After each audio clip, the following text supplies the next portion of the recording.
Okay, Broncos country, Merry Christmas, Happy Holidays. Looks like we are live, but you guys know the drill by now. We've got to let the stream breathe for just a second here, make sure that everything is nice and stable all across the YouTube platform. Welcome in, Broncos country, to this Denver Broncos Syndicate live stream as your Denver Broncos, currently sitting at 12-3, are set to take on the Kansas City Chiefs, who sit at 6-9, having already clinched a losing record and having already been eliminated from playoff contention.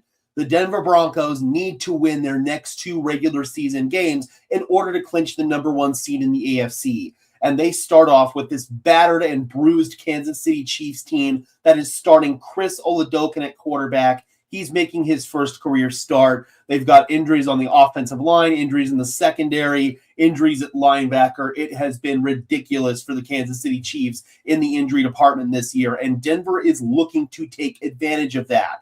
They are trying to come out and establish early dominance, win their first game at Arrowhead since 2015, and hopefully be able to pull starters in this one because they're going to have to play their starters next week against the Chargers in order to secure the number one seed in the AFC. This is a huge game, Broncos country, on this Christmas night. Let's go ahead and say hi to some people here. We've got McPherson country saying, let's go Broncos country. Let's get this dub. Turtle in the house. We live, baby. Cairo says, Merry Christmas. The question is, how much of the fight is going to be in Kansas City? I wonder that same thing. They didn't show a whole lot of fight last week against the Tennessee Titans, but this is their last home game of the season. It also might be Travis Kelce's last home game of his career, so they're probably going to want to send him out the right way and also play spoiler to this Denver Broncos team. Denver's going to have to come out, play their best football, and make sure that doesn't happen. All right, here we go.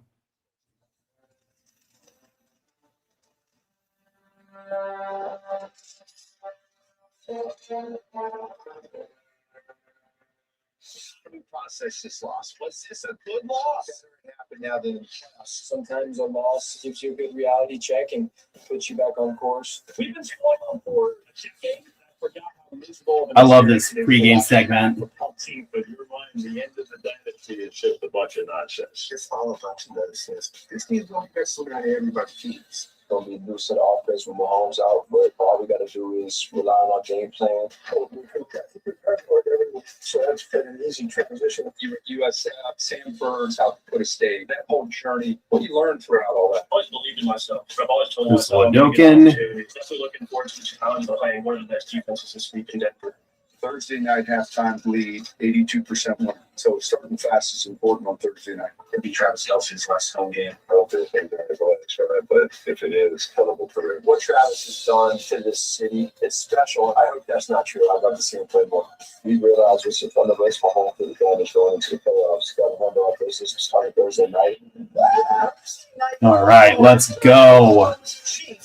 We are set to go from Kansas City. Kickoff is in about 7-ish minutes. I would think it's a good loss if it takes pressure off the team to keep the streak going. Yeah, absolutely. But they want to get their ugly loss from last week out of their system, man. It was just not a good performance. There's Travis Kelce getting set to go against Bo Nix. Broncos are wearing their Summit white uniforms with the white helmets. Really clean look, man. Really clean look. Yeah, Matt Nagy is definitely not great, man. He's been a problem for the Chiefs this year. Gotcha, Justin. Gotcha. Thank you so much for that information. We will most likely be streaming that game on Saturday here on Broncos Syndicate. So hope you guys can tune in for that. Turtle says clean jerseys. Yeah, they really are. I think that the white helmets make all the difference with the white jerseys. They really do. But no, it doesn't matter how you look. It matters how you play. And the Denver Broncos want to look a lot better than they did last week. Offensively, they played well in the first half against Jacksonville, but suffered an epic collapse. Bo Nix didn't play well in the second half after really playing some awesome football in the first half.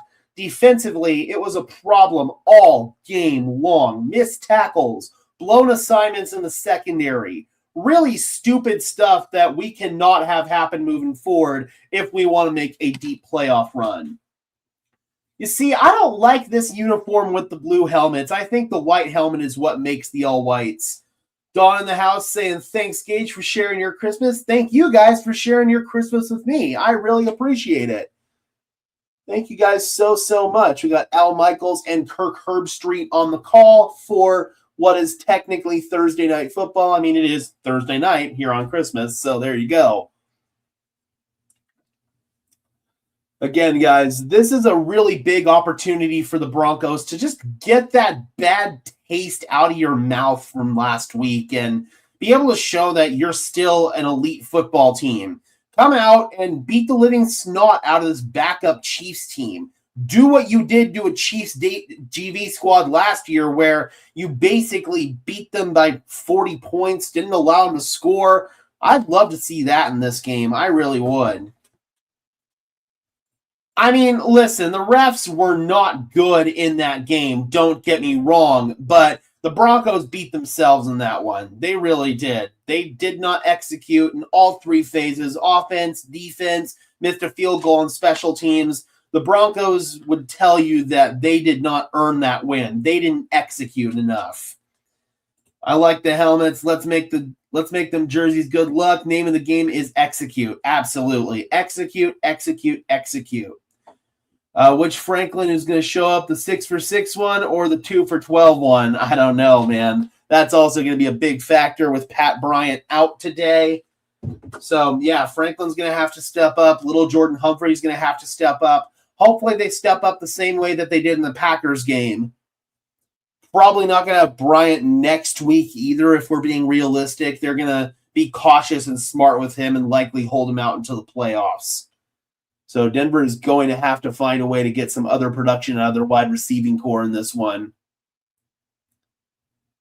All right, Broncos country. Thank you so much for tuning in. Really appreciate it. Let's go ahead and take care of some housekeeping matters real quick. If you can just do me a big favor and smash the like button on this stream, as well as subscribe to the channel, I would really appreciate it. Those are both free and easy ways to show your support. Helps tell YouTube's algorithm to push us out, and it helps us get seen by more and more members of Broncos country just like you and me. Additionally, if you want to go above and beyond in supporting the channel, please consider becoming a supporter on Patreon. Get access to this content ad-free for as little as $5 per month. We've got 8,000 subscribers on this channel, and if just 100 of you became supporters on Patreon, it would make a massive difference. Again, the link is in the description below. Cairo asked, did Forsyth get the nod at center? Yes, he did. He is going to be the starting center moving forward because Luke Wattenberg was placed on IR today, so he's going to miss the next 4 games. Assuming Denver gets the first round bye, he won't be able to return until the Super Bowl. Most likely he is done for the season. Really unfortunate. I thought he was playing some good football coming off of his extension, so hopefully he can bounce back from this shoulder injury and play well next season for Denver. Meeks in the house saying happy holidays, everyone. Happy holidays to you as well. All right, guys. Looks like we are just about to get started. The game is on Prime Video, but if you are here in the Denver area, it is being broadcast on ABC. If you're not in the Denver area, you can actually watch the game for free on Twitch. That's a little hack that not a lot of people know about. You can watch both the original TV copy version as well as the live all-22 version. I'd be watching the live all-22, but I don't want there to be a delay, so we're going to watch it just the normal version on the TV right here. I'll be watching that live all-22 after the game for sure tonight, guys.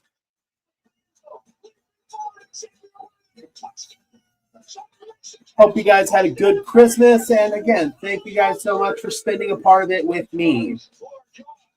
Dawn says, hit the like and help Gage. Yes, please do. That'd be awesome. Turtle says, happy holidays. All right.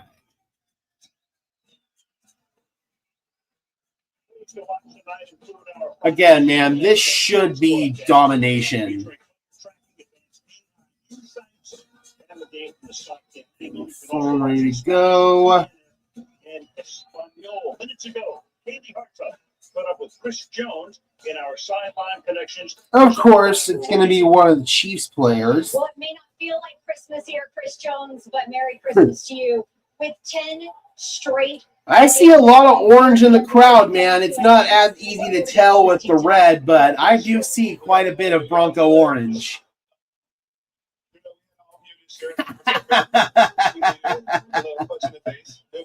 Yeah, no neighborhood tonight, but it's all good.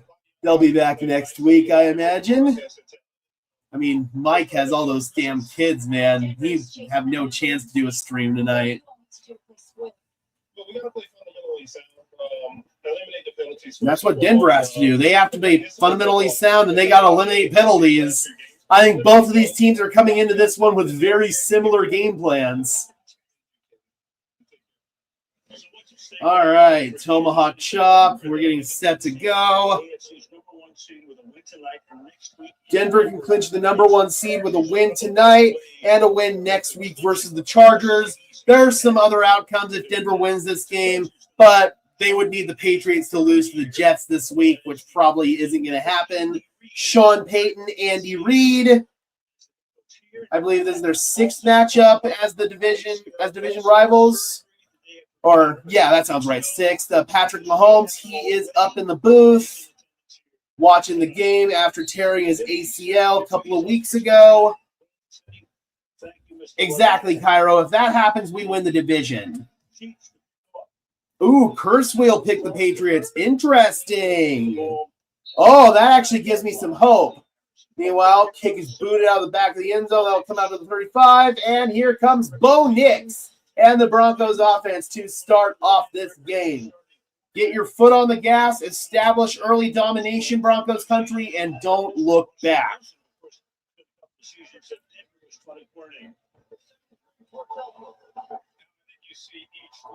Still loud pro Kansas City crowd, of course. Those uniforms are clean, man. I think the Texans have a good chance to beat the Chargers. I agree. I really do agree. What's up, Gabe? Good to see you. Broncos begin 1st down and 10 from their own 35-yard line. Marvin Mims goes in motion to the right side. Nix from the shotgun. Back to his left is Harvey. Takes the snap. Gets it underneath to R.J. Harvey. And he's able to slip for about 9 yards. Good opening play for the Denver Broncos. Nix was under a little bit of pressure there, but able to get it to RJ and stay ahead of the chains, which was a big key to victory for this one. 2nd down and 1 from the 44-yard line.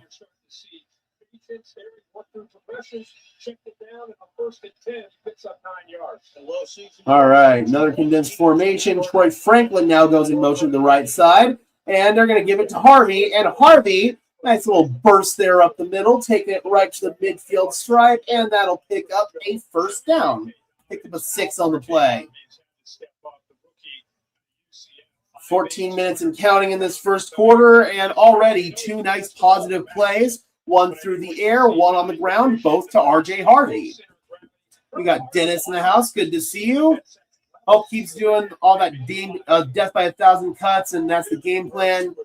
That'd be nice, man. Just drain the clock, long sustained drives. Alex Forsythe, of course, making the start at center today. Nix fires underneath, completes it. It's Michael Bandy, so second throw for Bo Nix is a reception by Michael Bandy. He was elevated from the practice squad today due to the injury of Pat Bryant. We'll see if they can get Bandy into the end zone today. There's Steve Spagnuolo, Chiefs defensive coordinator. He's very short-handed today. Injuries in the secondary, injuries at linebacker, injuries on the defensive line, just injuries everywhere for this Chiefs defense. 2nd down and 2. From the Kansas City 42. It's Harvey, and nothing there. Tackled immediately at the line by Christian Fulton. Fulton getting the start today due to the injuries in the secondary. Trent McDuffie, Jalen Watson, they are out for this game. Dennis says I'm the biggest fan. Well, thank you so much. Not sure if you're talking about the Broncos or me, but either way, I'll take it. All right, 3rd down of the game, 3rd down and 2. 12:36 and counting in the first quarter. Got to imagine Denver will be pretty aggressive going for it on 4th down, especially in this area of the field. You're kind of in no man's land. Little bubble screen to Harvey. That's going to pick up a first down with ease. That'll move the chains. So clearly, RJ Harvey is going to be a big part of the game plan. Broncos sideline wanted a flag there for the hit. Yeah, again, just simple bubble screen. Troutman and Franklin as blockers in front. Able to get around Brian Cook and Christian Fulton there. Cook finally wraps him up, but not before Denver moves the chains, and they are at the KC 36. Good opening drive so far, but we got to cash in, of course. Now it's Jaleel McLaughlin on a power play to the left, and Jaleel's going to be down to the 30-yard line, gain of 6. Guard pulling action right there. Just run to the left. Second down and manageable. Love it, love it, love it. Yeah, I agree, Gabe. Last couple of weeks, Jaleel's been really impressive. Yeah, Forsythe isn't looking bad at all, man. Second down and 4. Nix pulls it down, and he's just going to dump it into the flat. Franklin makes a move, and Franklin, another first down. Great drive, man. This is exactly what you want to see. Just pick apart the defense, take what the defense gives you. Love it, love it, love it. Stay ahead of the chains. Keep focusing on those next first downs. Sean Payton with those cut-off sleeves and his big, long Waffle House menu play sheets. Yeah, absolutely. And that should be the theme of the day if we're being honest. I formation, Troutman in motion. Handoff. Harvey bounced outside again, man. Uh-oh. Okay, he's good. It looked like he was a little slow to get up initially. Short pickup, second down, and I want to call it 7. Let's see what they call it.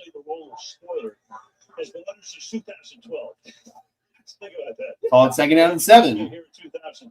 Clock ticking inside 10 minutes left to play in this opening quarter. Nick's 2 passing touchdowns for your parlay. I think you can get that. I think that's reasonable enough. Here he's making a check at the line. Trips left. Harvey in the backfield still. Nix fires underneath and completes that one to Humphrey. He's going to search for it, and they're going to mark him down a little bit short of the line to gain. So another third down and short situation here for the Denver Broncos. Again, probably in 4-down territory. 9.5 left to play and counting. It's third down and 1. Got 21 people in the house. Thank you guys so much for tuning in. Looked like his knee was down a little bit short. I thought it was a pretty good spot. Third down and 1. Condensed formation. Frank Crum is in as the extra offensive lineman. Quarterback sneak. Nix will pick up the first down. Denver, they don't really run the tush-push. They run more of a traditional quarterback sneak with a jumbo offensive lineman. Picks up the first down, and Alex Palczewski is once again starting at left guard. Ben Powers is back from his injury. He'll probably see some playing time tonight, but last week they rotated in Powers, but Palcho still got the start. I wonder if the same thing is going to happen in this game. That's what Sean Payton indicated. Long, sustained opening drive. You got a Harp saying, a Bronco fan from Dublin here, visiting Mile High, first time next year. That's awesome. Harvey again, nothing there. Gain of 1, second and 9. Drew Tranquil on the tackle.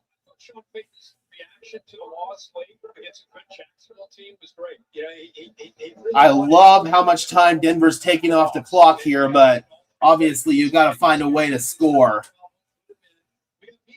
Don't want field goals. You've got to make touchdowns.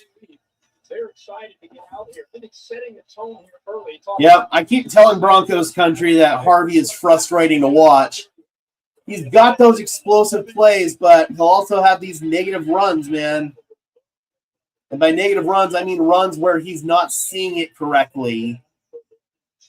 Dumps it off to Evan Ingram. Short gain, third down, and 6 or 7 to go. I mean, they have to still ultimately have Denver lose one of these two games. So if Denver takes care of business, then no, they're not going to be a threat for the 1 seed. Denver drops one of these games, though. They definitely could be.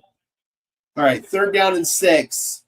7:15 and counting in this first quarter. It's been a 12-play, 56-yard drive, approaching 8 minutes.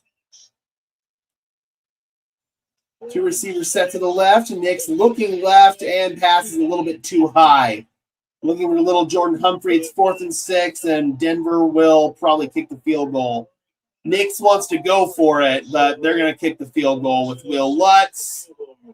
Get points on this opening drive. Obviously, you'd be dejected if you didn't get points, but you do want to see them come away with a touchdown here. Yep, just a little bit too high. Looked like there was a miscommunication. Humphrey says that's on him. All right, 27-yard field goal for Will Lutz.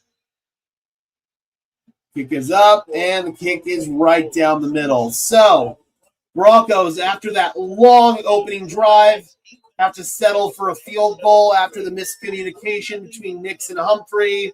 They'll still take the points. All right, so obviously a lot to like there on that opening drive. You still want to be able to finish. Yeah, he didn't like little Jordan Humphrey's route right there, and then Humphrey said, yeah, that's on me. Rare Taylor Swift win, cursing the Chiefs. Oh, man. I wonder if Taylor's in the house today. I mean, it might be Travis's last home game.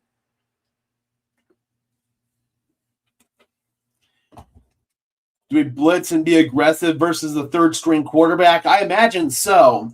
He was only blitzed 3 times last week against Tennessee and went 0 for 3 passing when he was blitzed. So I imagine that that's what's going to be the game plan here for Denver. Or try to get pressure with 4-man rushes with stunts and stuff like that. Either way, getting pressure, especially against this patchwork offensive line, is going to be a key for this game. But you don't want to let Chris Oladokun out of the pocket. If you let him out of the pocket, he can make some nice off-schedule plays. Denver did a very poor job of keeping Trevor Lawrence in the pocket last week. They've also done a poor job with other mobile quarterbacks this year. Hopefully, we get that fixed in this game. Yeah, that's what they did against Trevor, and it did not work. So you're going to have to be super aggressive. I will say, even when they blitzed Trevor last week, he had answers for it. He knew where his hot routes were. He got the ball out quick. He hung in the pocket and took hits. Trevor Lawrence just played really well and had all the answers for the Broncos defense. I can't imagine that a rookie quarterback, well, he's not a rookie. He was drafted in 2022, but a quarterback making his first NFL start, I can't imagine that he's going to have answers like Trevor Lawrence did for the blitzes. Duval TV says Trevor Lawrence is him. He was, man, especially in that Denver game. Hats off to Trevor. That was probably the best game of his career, if I'm being honest. All right, let's go. Let's see how this defense comes out here. Yeah, nothing but respect, man. Nothing but respect. He was a vendor at Dodger Stadium. He's reminiscing about that. Could this be Andy Reid's last home game as Chiefs head coach? Indications are probably not, but you never know. All right, short kickoff, and that's going to be taken by Rashard Smith. And Denver, good job wrapping up and tackling by J.L. Skinner. And here comes Chris Oladokun. Harvey is so indecisive, he just needs to hit the hole, cut, and go, man. I agree. It's frustrating, dude. It really is. So many wasted yards left on the field. Well, there's both Mahomes and Minshew up in the booth. Oladokun starts out under center. Xavier Worthy goes in motion. No Rashid Rice or Tyquan Thornton today. Expect a heavy dose of Isaiah Pacheco, but Denver was ready for it there. Alex Singleton on the tackle. Gain of 1. I'm very interested to see how this Chiefs offense is going to look. For sure, Meeks, but we are going to be getting J.K. Dobbins back for the playoffs, and we're definitely going to need him. 2nd and 9. Broncos crowd's getting loud. Give it back to Pacheco. Good push by the Chiefs offensive line. Pacheco spins for a gain of 8, close to another first down. Close to their first down.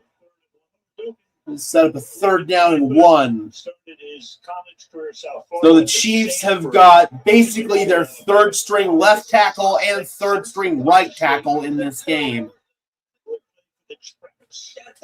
It would be, I think it's Bailey Zappi. I think they got Bailey Zappi in there. I honestly can't remember. Oh, no, it's Shane Buechele. 3rd down and 1, up the middle, and fighting for the first down, pushing through. Zach Allen is Kareem Hunt, and he's got it. Gain of 5.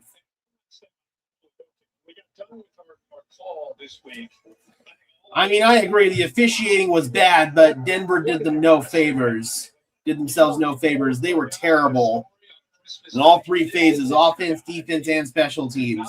Merry Christmas, D-Rock. Good to see you, my friend. Bad tackling there. Yeah, they definitely need to do better. Last few weeks, the tackling has been rough.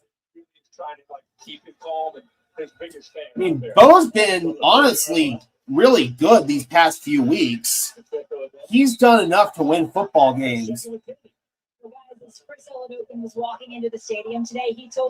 Meanwhile, handoff there for a short gain. Pacheco. 2nd down. 4.5 minutes to play in this opening quarter. Yeah, for sure. He is a POS. Congress needs to do something. 2nd and 9. No 41. 2 receivers on each side. Oladokin gets out of the pocket. Poor job of keeping contained. Finds a man on the sideline and a bad tackle. Xavier Worthy tiptoeing. Oh, notice saying incomplete. Oh, his foot went out of bounds. Yep, caught it out of bounds. Very lucky, too, because Riley Moss was in poor position. Took a bad pursuit angle. It's like trying to do a one-hand tackle right there. Denver got really lucky. Horrible tackling attempt by Riley Moss. 3rd down and 9.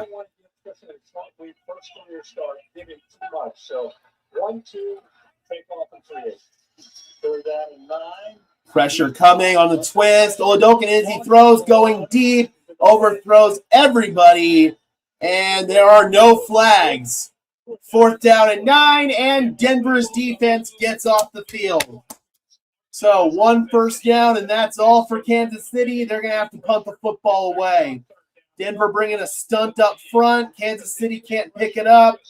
Cooper and Benito with a meet at the quarterback situation right there. JFM also had some good penetration, and he was the double team guy. So 4th down and 9. Struggled a lot this year with some of these injuries. Apart from that, no problem. That arrives at a punt it away. Marvin Mims to return it. Yeah, they are clean, man. They really are. They stand out on TV. Mims fields it and able to break a tackle. Tries to circle around, picks up a block, and Mims will return it to about the 18-yard line. Knicks in the offense, getting ready to go for their 2nd possession. So, good job defensively right there. They did allow 1 rush for a first down, but settled down, made some good tackles in the run game. Were able to get pressure there with a 4-man rush on that stunt. Really good stuff. Offensively, had a good opening drive. They were methodical both in the pass and the run game. Things did stall out there for them towards the end. RJ Harvey had a couple of bad runs where he just got stuffed and ran into his blockers, essentially. His vision continues to be a concern. Bo Nix has come out and has made some decent throws. Nothing crazy or spectacular so far. Just taking what the defense has given him. So I would say overall, not much to complain about for the Denver Broncos to start off this game. Dare I say we have a heart attack-free game coming up here as the Denver Broncos lead at 3-0. And since we're on a commercial break, guys, I'm going to go ahead and reset my connection real quick since I'm routing it through my mobile hotspot. So this stream is going to drop for less than 30 seconds. I'll be right back. You guys who have been here for a while, you know the drill. We do.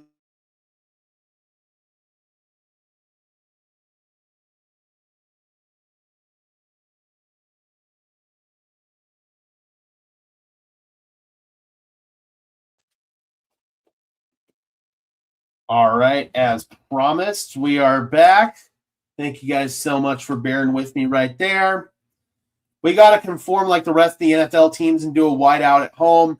I mean, I'd like to see that once, but I'm generally not a fan of wearing white at home. I like doing it on the road. Oh, no, that's just old school me, I guess. I've never been a huge fan of wearing white at home. We get the throwbacks next week. The whiteouts and throwbacks, two best uniforms in the league. I mean, the throwbacks will never be defeated, dude. They are the GOAT. Sack predicting 5+. I don't know, man. Obviously, the pressure did affect Oladokin on that last drive, but they weren't able to get home. We'll see if things progress and they are able to get home throughout the course of this game. I'm going to go with the under on 5 right now. I'm going to stick with like 4. Hopefully, they prove me wrong and we get a sack party start happening moving forward.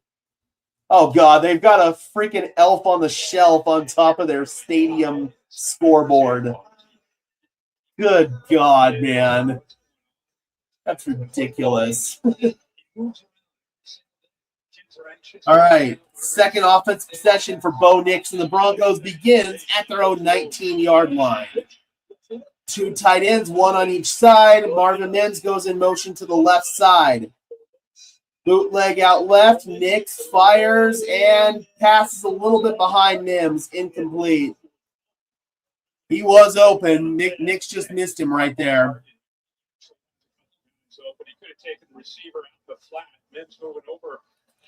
Yeah, Nix was trying to hunt with the football. Not the easiest throw to make moving to his left, but that's wide ass open and just threw it well behind him. Trying to throw it off platform. Nix knows he had a miss right there. 2nd and 10. Troutman on the shift. 2 guys in the backfield. And Nix is going to keep it on the read option, and it's well defended. They force him out of bounds. Loss of 1. Not great.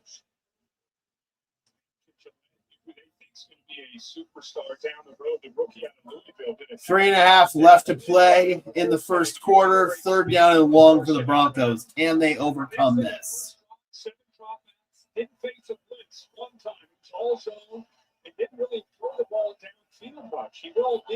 Third down and 12.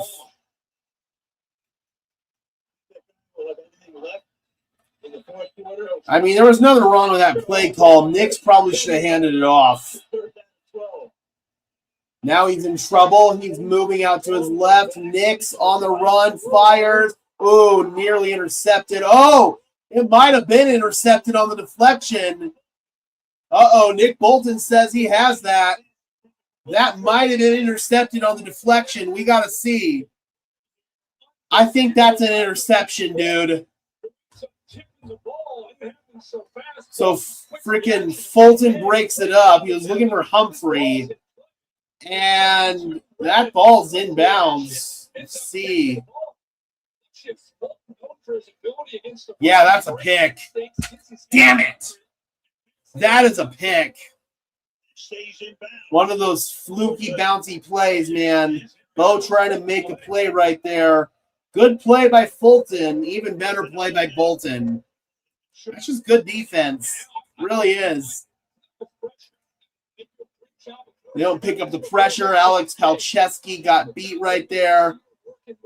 That was a really good play by Christian Fulton and a really good play by Nick Bolton as well.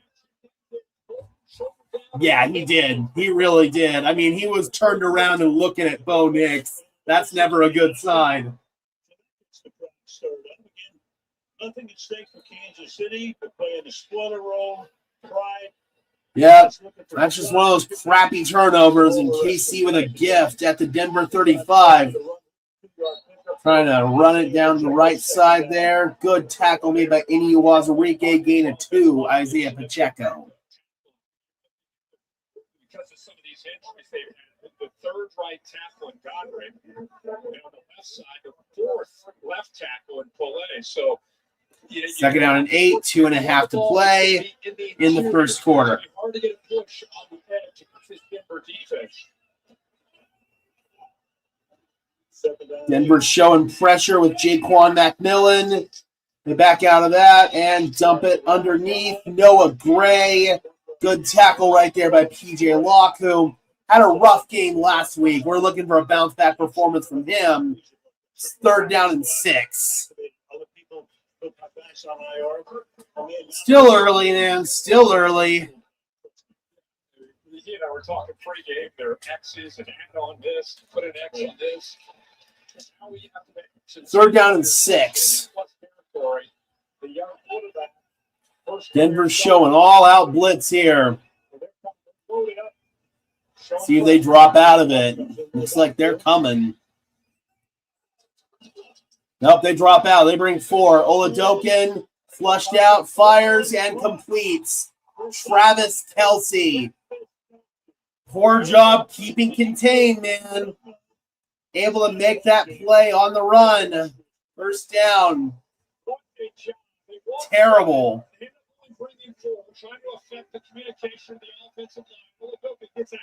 Yeah, poor job by Jonah Ellis, man. He didn't set the edge on that one. That's frustrating. That is frustrating as hell. You've got to set the edge. You can't let him out. First down and 10. Under a minute left in the first quarter. Fake it. Oladokin stepping up. He's going to run, and he's going to slide. Gain of 3. Might be the last play of the – oh, no, they got to run one more play for the first quarter. Second down play coming up. Oladokin sliding. He's mobile, and Barron – okay, no, nothing illegal about that. Yeah, they're doing a terrible job so far, and that's a big problem, a big one. Mobile quarterbacks have kind of been the kryptonite of the Broncos defense this year. Second and 6 under center. They're going to give it to Pacheco. Surging forward, picks up about half of it, gain of 3, and that's going to take us to the end of the quarter. Denver leading 3-0, but really ugly interception, and defense is starting to crumble. Not good. Not good whatsoever, Broncos country. We have yet another quarter where the Denver Broncos play down to their competition. This should be, quite frankly, 14-0 right now, and instead it's 3-0 with Kansas City knocking on the damn door. Really, really bad. They need to cage rush if he's going to run around.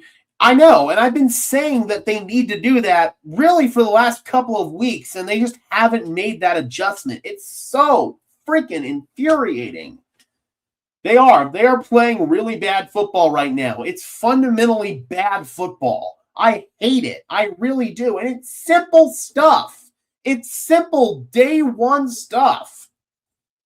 How has the defense regressed so bad after the bye? I mean, it started off with that Washington game where Cliff Kingsbury, who used to be Vance Joseph's boss in Arizona, kind of put out a blueprint on how to beat this Broncos defense. And it seems like teams are copying from that. And Vance Joseph is not making the adjustments. It's annoying me right now. Why doesn't Bo throw it away? He was trying to force it right there.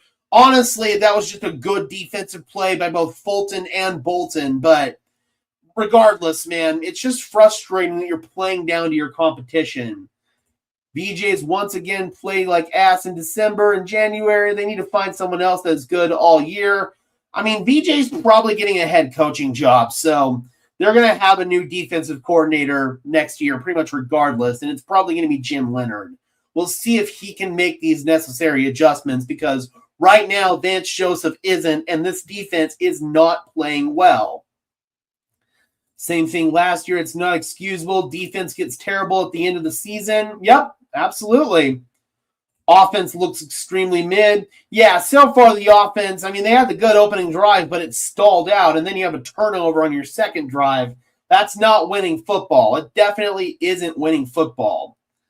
VJ only wants to play zone defense. Teams are figuring out their defense, which I don't understand because VJ has historically been a man defense, and he's just not doing that right now. I don't freaking get it. I don't get it at all. PS2 not 100%. That's very possible as well. He's playing with that harness, that brace. So there definitely is something to that. Sean got too cute on that second drive. I don't think the play calling was terrible. The execution was really bad. On that read option play, Bo should have handed it off. Jones being hurt is a problem too. It's less noticeable tonight, I would say. PJ Locke has at least made a couple of positive plays out there, or a positive play. Yeah, I'm right there with you, Dom. I agree. Seahawks in the Super Bowl. We'll see, man. They're playing good ball right now. All right, 3rd down and 3. Can Denver get off the field in the red zone? 4-man rush again. Fires underneath. Kelsey, good tackle. That's 4th down. That's going to be short. Really good tackle. Locke was in there. Surtain was in there. Of course, Andy Reid is going to go for this. They've got nothing to lose whatsoever. Watch for some sort of sprint out play, some sort of option play. Get the quarterback on the perimeter. Be ready to keep contained, man. Keep freaking contained. Or watch out for Kareem Hunt up the middle. That's what Kansas City typically does in these situations. Noah Gray with a shift. It's Hunt up the gut. 1st down with ease. Down to the 6. Terrible. Absolutely terrible. Did it freeze up? That's no good. Throw it up. Let me know if the stream froze up for you guys. I'm checking on my phone right now.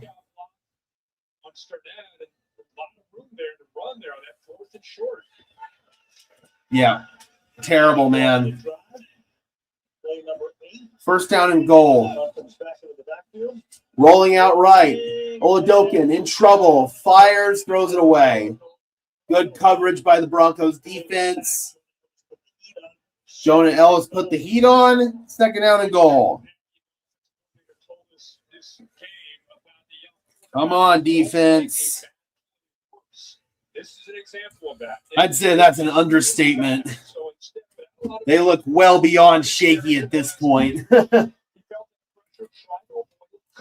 2nd and goal. 13:36 left to play in the first half. This has been a fast-moving first half so far. Handoff. Pacheco cuts it back to the inside. Not much is there. Singleton was there.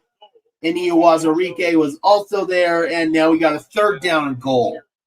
Last week, Denver's red zone defense was terrible. That's been a big strength of theirs all season long. Looking to get another stop here and force Kansas City to kick a field goal. Bo Nix sitting on the sideline. That interception was hella frustrating. Now we got a 3rd down and goal. From just outside the 5. Brashard Smith is in the backfield to the left of Oladokin, who drops back. Comes underneath Smith. Smith breaking tackles into the end zone. Touchdown, Denver. Horrible, horrible tackling at the goal line by the Broncos. Alex Singleton with the miss. And Kansas City with the first touchdown, Brashard Smith. Terrible. Terrible defense, man. This defense is regressing right before our very eyes. It's horrible. The tackling has become a big problem. Singleton had him. Singleton had him, and he just broke through the tackle. That is on Alex 100%. Horrible, horrible, horrible execution on defense. Horrible, horrible, horrible. Yeah, I mean, Riley was there, but that was more on Singleton. He had the wrap up, and Smith just broke out of it. Horrible, horrible tackling. And there's a flag down after the extra point. Getting a little chippy down there. The officials are breaking it up. Inio Wazarike, Zach Allen, JFM. Basically, the entire interior defensive line was in there.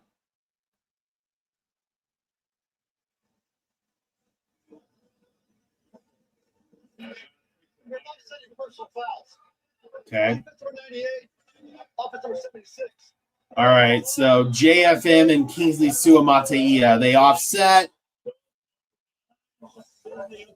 Too many, unfortunately. I mean, Singleton's a badass and a warrior for returning from his health situation, but doesn't take away from the fact that his play on the field has been frustrating a lot of times this season. Daniel says, Red Kingdom. Hey, man, you guys are playing well so far. Hats off. But Denver is playing down to their competition again.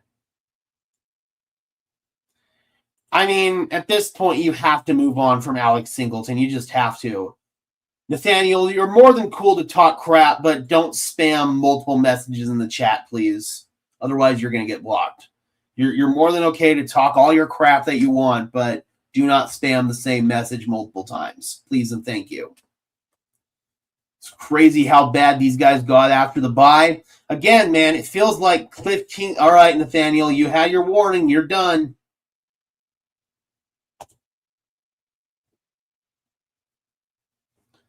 I warned you, and you didn't listen. Again, you're okay to troll and talk crap, but spamming the same message multiple times over and over again is going to get you banned. But like I was saying, it feels like Cliff Kingsbury put out that blueprint on how to beat Vance Joseph's defense, and they just haven't made the necessary adjustments since. Hope they win today. Me too, but right now it's not looking very good. Bo needs to be a better decision maker. He should have handed it off and then thrown that interception away. Agreed. That's the next step in his development is the decision making, for sure. Fire Sean Payton, sure, so we can go right back to the losing days of Nathaniel Hackett. Right on. We'll get right on that. Hopefully they win today, for sure. Can't beat Kansas City. We're definitely one and done again this year. You got to make the adjustments, man, especially on the defensive side of the ball. And so far, they're just not doing it. Chiefs had a lot of their starters playing tonight. They're still extraordinarily beat up on both sides of the ball. I'm sorry, but Sean Payton has been the guy who has turned around the culture of this team. And if you want to fire him thinking that the grass is greener on the other side, you are going to get burned. I'm sorry. Anyone who thinks that the grass is going to be greener on the other side is just ridiculous. They're going to need to find somebody. Oh, Taylor Swift is in the house tonight. I think this is going to be Travis's final home game. Take the lead. Missed one little catch there by Travis. Right. Sure, he'll have some other opportunities. Harrison Butker to kick off. 12:49 to play in the first half. Half past the 20, and today with a good run back to the 35 yards. I thought this quote was interesting from Sean Payton. They're talking about Drew Brees and go quote. If I got Drew Brees, I'm calling a timeout. We're setting the play. He's going to go out and direct it. If it's Bo Nix, I'm not calling a timeout. I'm letting him just play ball. I love that. And most effective. I love that. All these comparisons with Sean Payton, people want to compare Bo Nix to Drew for obvious reasons. Yeah, but there's no reason to fire him after he has turned a dumpster fire of a team into a 12-win playoff team. That is fucking ridiculous. Especially critical moments. Well, you would think it would be the opposite. You'd think that he'd let the veteran First down and 10 just play. from the 35-yard line. Little shift from Ingram. Nix pulls it down, dumps it into the flat to Ingram. Ingram turning upfield, and Evan Ingram close to the first down marker They're going to mark him a little bit short. Second down and short coming up. Comfortable state of mind. Hey, me too, Jordan. I'm hoping to see you guys in the playoffs as well. Yes, JK is coming back for the playoffs. Sean Payton has indicated that. I'm very confident in saying that. Second down and 2. I formation, 2 receivers to the left. Give it to the up man, Adam Prentice, and plowing forward. Good push by the line. First down, Broncos. So far, so good from Forsyth. He's led the way on some nice runs today, and that's what he does well. Knowing what he needs to do and how to get guys going. Franklin says this from a unique perspective, considering they were college teams. Nick's getting him up to the line. Officials hold it up since Denver subbed. 2 tight ends, Lewis and Troutman. Fake it. Nick's dumping it, and incomplete. Off the hands of R.J. Harvey. Just bobbled it. You got to catch that one, man. Probably wouldn't have gotten much yardage after the catch, but that's still one you should have caught. Second down and 10. Throw was a little bit off target, but still one that should have been caught. Brody says, go Broncos. Yeah, I agree. Third down, second down, short yardage situations, for sure. Again, not a perfect throw, but one that should have been caught. You're not helping your quarterback at all right there. Harvey bouncing outside. Not much there, man. This running back has been feast or famine ever since J.K. Dobbins went down. R.J. Harvey is so inconsistent, still developing, still growing as a player. Oh, man, it's just frustrating losing J.K. Dobbins the way you did, man. Yeah, I'm with you, computer. I'm with you. And yet another third down and long-ish, third down and 8. You can pick this up here. Might need 4-down territory. Nix under pressure, steps up, fires, caught. Oh, no, come on, Court. He dropped it incomplete. 4th down and 8, and Denver's got a punt. That one's on Cortland. That is 100% on Cortland, man. Bo put that thing right on him. Great play by Bo. He could have run, but I don't care. Cortland's got to catch that. Come on, Court. He had it right in his hands. He's not happy with himself. He's got a face full of turf to boot, and now Jeremy Crawshaw's in to punt it away. So 2 drops on that drive.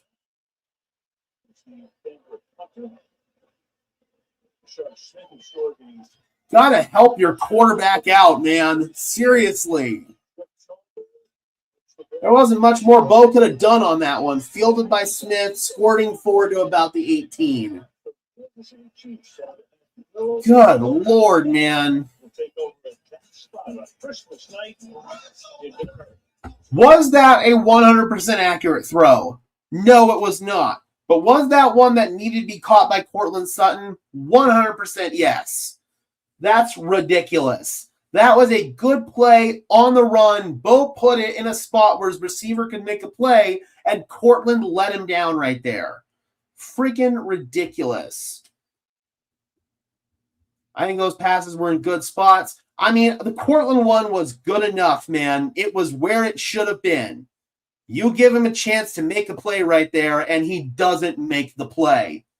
Oh, God.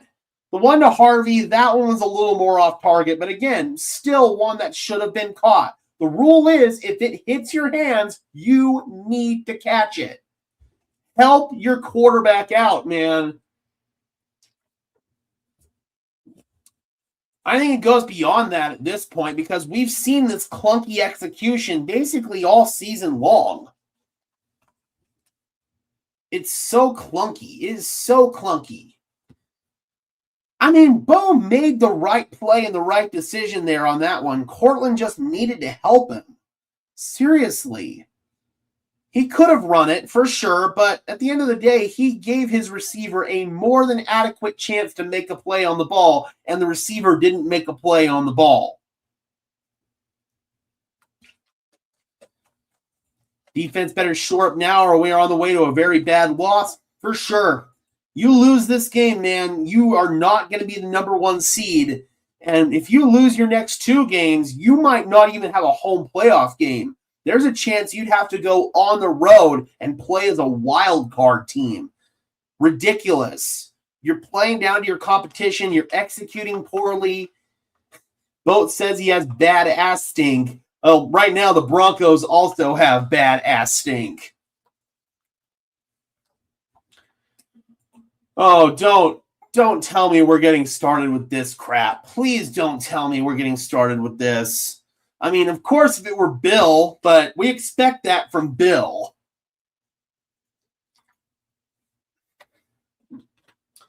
God, man, bad execution is just ridiculous. Me too, Meeks. Me too. And there are so many people out there that don't realize how good we have it.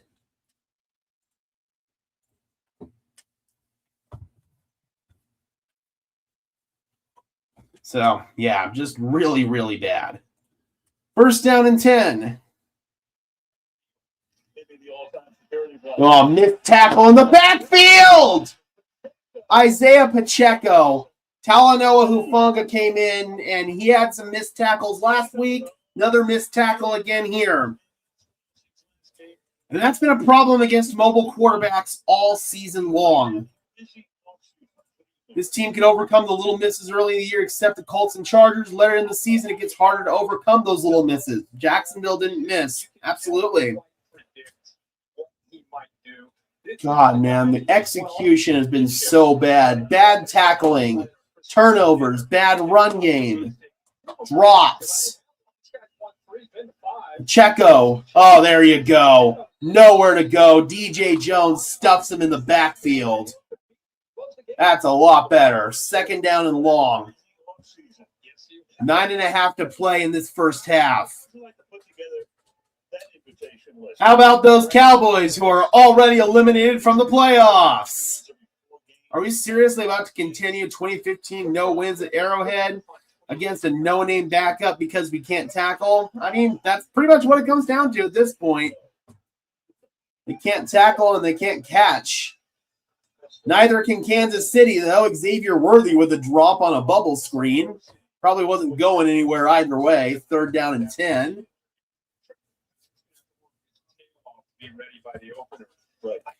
I mean, if they lose 3 in a row, they brought it on themselves.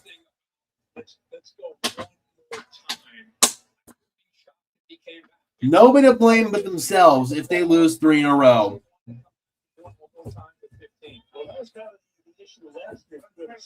And that's what I expect them to do. I expect them to get their stuff together. We got a third down and 10. This is a great opportunity. Nick Bonito lined up over the center. They bring him on a stunt, fires. That's going to be short. Pass is caught on the slant by Hollywood Brown, but good tight coverage. Having to dive low to get it. Riley Moss on the coverage. Fourth down. Let's see what Kansas City wants to do. They're going to punt. Good stop, defense. Good stop. That's what we needed.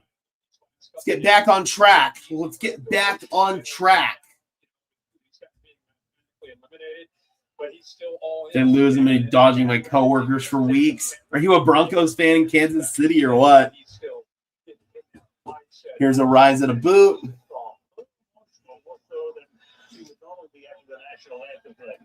Fair catch signal for. It's going to bounce. There's a flag down. It's going to bounce in the end zone for a touchback, but we'll have to check the flag. Chiefs are indicating it's on Denver. More often than not, they are on the return team. Yep. All right, so that's going to back them up to the 10. Not great field position for this upcoming drive. So you had a good opening drive that stalled out on you. You had a second drive where you had a turnover, and then a third drive where you had to punt the ball away. So Denver's got to come out and be a lot better in terms of their execution. Yeah, but it was a holding during the kick.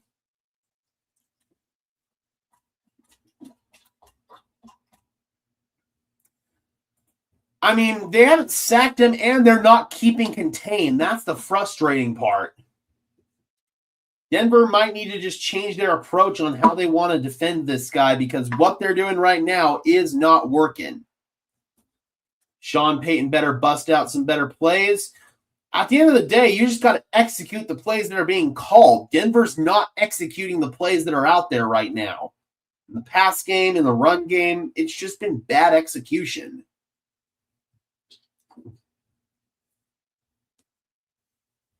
There's got to be some wide receiver you can pick up in free agency like OBJ or something. I mean, OBJ is not going to help you right now. He's washed. At this point, Denver's just got to ride it out with what they have and hopefully make some changes in the offseason because this current core of weapons is not getting the job done. It's that simple.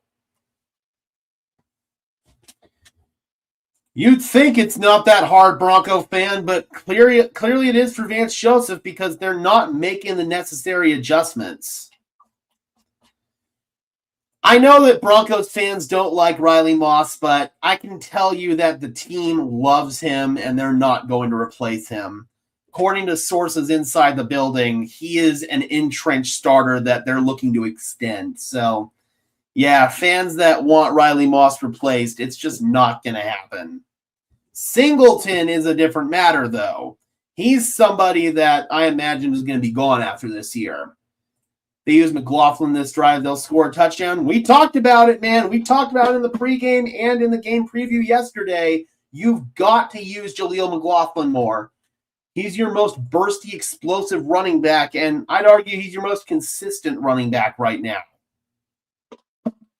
Necklace behavior. That's true, man. That's how they're playing. That's how they're playing. They're playing like they're Necklace. They really are. The Riley Moss hate is truly getting old. Hey, Riley hasn't been great these past couple of weeks. Even I, as a staunch Riley defender, will say that. But he's not getting replaced. He's not getting benched. It's ridiculous. Nick's rolling right. Nick's fires. Nick's completes. Cortland Sutton gain of 4 along the sideline. So the Broncos looking at 2 original. Not playing awful, but certainly hasn't been great. The turnover was terrible. Also, got to pull it down or got to hand it off there on that read option play, but just got to get settled down, man. Huff can't tackle either. I mean, he's inconsistent. When he tackles, he usually will make these big explosive plays, but as probably this Niners fan knows, he'll get over-aggressive with his pursuit angles and he'll whiff. Here's Jaleel trying to exploit a little crease. Gets a couple yards out of it. 3rd down and manageable coming up. 7.5 to play in this second quarter. What are they doing? They win a Super Bowl 3 years later. Yeah. 3rd down and short. Just being these 3rd down and manageables, man. 182 and 108 record as a regular season head coach for Sean Payton. 3rd down and 3.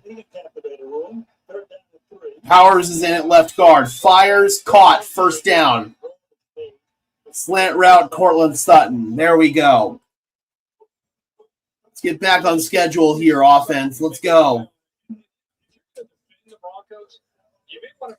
He could have run on that last 3rd down for sure, but Cortland Sutton needed to make the catch on that throw. I don't hate the decision to throw right there as opposed to run. I don't want my quarterback taking a hit in the backfield or hit in the open field, but I would much rather Cortland Sutton make the play and help my quarterback out there. Nix. Rolling right, nothing downfield. He's going to throw it away. I don't think any of us can say enough about what we're seeing from these Chiefs defense.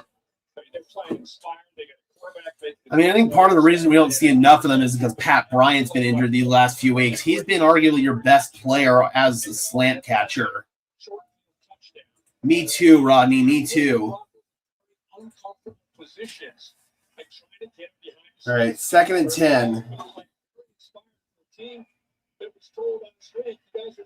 They're not going to play for it. All these years they won a Super Bowl. They're playing hard. 2 touchdown underdog. Knicks under center. Troy Franklin goes in motion to the right side. Play action. Knicks setting up a screen to Harvey, blocking in front, and Harvey surging forward for modest gain. Third down and medium coming up. Good job trying to bait that 5-man rush. Unfortunately, the offensive linemen were able to get out. No one was open, Tommy, so he threw it away. To the defense, flying to the football. Third down and 6. Crowd at Arrowhead's getting loud. 62 yards. Knicks rolling. Knicks resetting. Knicks is going to run for it. There we go. So we wanted Knicks to take off last time. He took off that time. Picks up the first down. So that was one of those plays where they try to roll him out to reset his throwing platform. They're playing man coverage. Well covered everybody downfield. So Knicks season opening takes it. First down. Good stuff. Very good stuff right there. First down and 10. Knicks, quick throw underneath. Sit route Franklin. Call it a gain of 3. Chamari Connor on the tackle for Kansas City. Second down. Play calling, again, I'll say, has been fine. It's just been the execution that's been garbage. Like, the people criticizing the play calling, tell me what plays you would call to exploit certain defensive looks. What plays would you replace these plays with? Why are you calling these plays? What matchups are you trying to get when you call these plays? So on and so forth.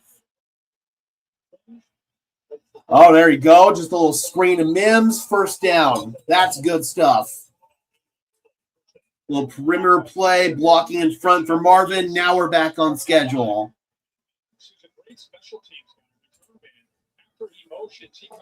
Such a good weekend of football. Everybody said that this weekend of football was going to suck because of the quarterback play. I'd argue that all these games have been really, really good. Obviously, you want Denver to play better in this one, but it's a nice, tight, competitive ball game.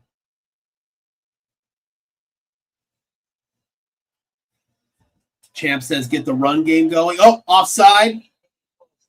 Someone came across the line. Were they drawn off? Who moved first?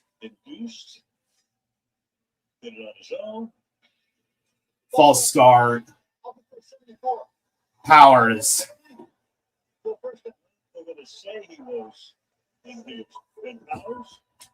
We need more Bo improvised running. Sometimes you want his internal clock. You want it to be a little bit slower than it is. And I think that would lead to more of those scramble type plays.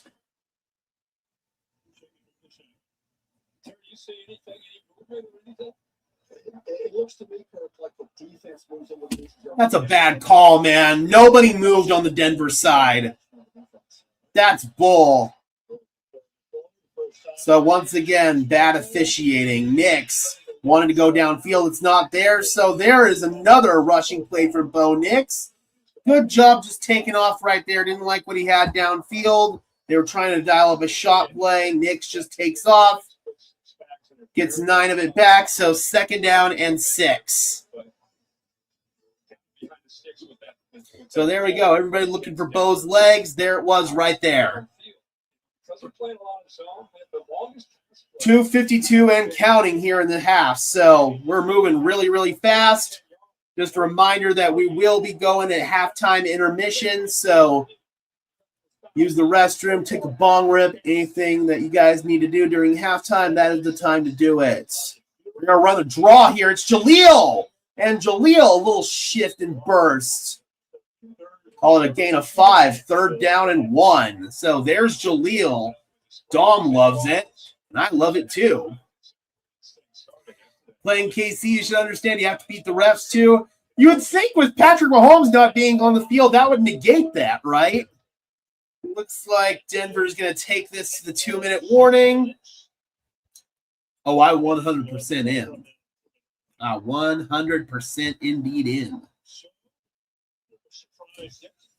All right, so 3rd down and 2. Denver is down by 4, but they are driving. Jacksonville will lose to the Texans. Well, Jacksonville plays the Colts this week, and the Texans play the Chargers. That game's going to be on Saturday, so I'm going to go ahead and stream that here on Broncos Syndicate. If Denver comes out and wins this game, and if the Chargers lose to the Texans, then Denver will win the AFC West.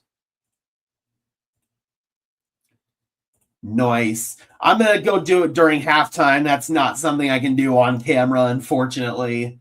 But right when I step out of the closet here for halftime, that is when I will be doing that. I agree, man. The Texans are a true dangerous team. I don't think anybody wants to see them in the playoffs. I had time to run another play before the warning. Instead, do nothing with our thumbs. I mean, I understand the frustration, maybe wanting a little bit more urgency there, but at the end of the day, you don't want Kansas City to get the ball back either. So you want to be able to milk this clock down. Jags have been building for 4 or 5 years, what Denver's been building for 2. I'd say Denver's been building this for about 3 years, but I get your point. I do. Jacksonville, they've had some of the pieces of their foundation in place for a little bit longer. So, for sure. Playing down to a bad team, yep, not good. Got to make the adjustments, man.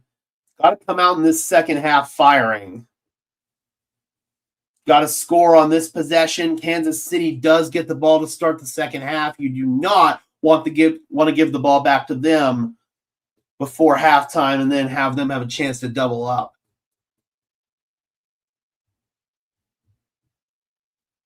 Houston's offense isn't there. They struggled with the Raiders, which gives me pause. I think they just had a down week. CJ's been playing some good football. Their offense has been playing overall sound football. I know that people want to put their offensive coordinator on a spit and roast him, but overall, Houston hasn't been terrible. They just need to iron out some of the kinks, kind of like Denver's offense.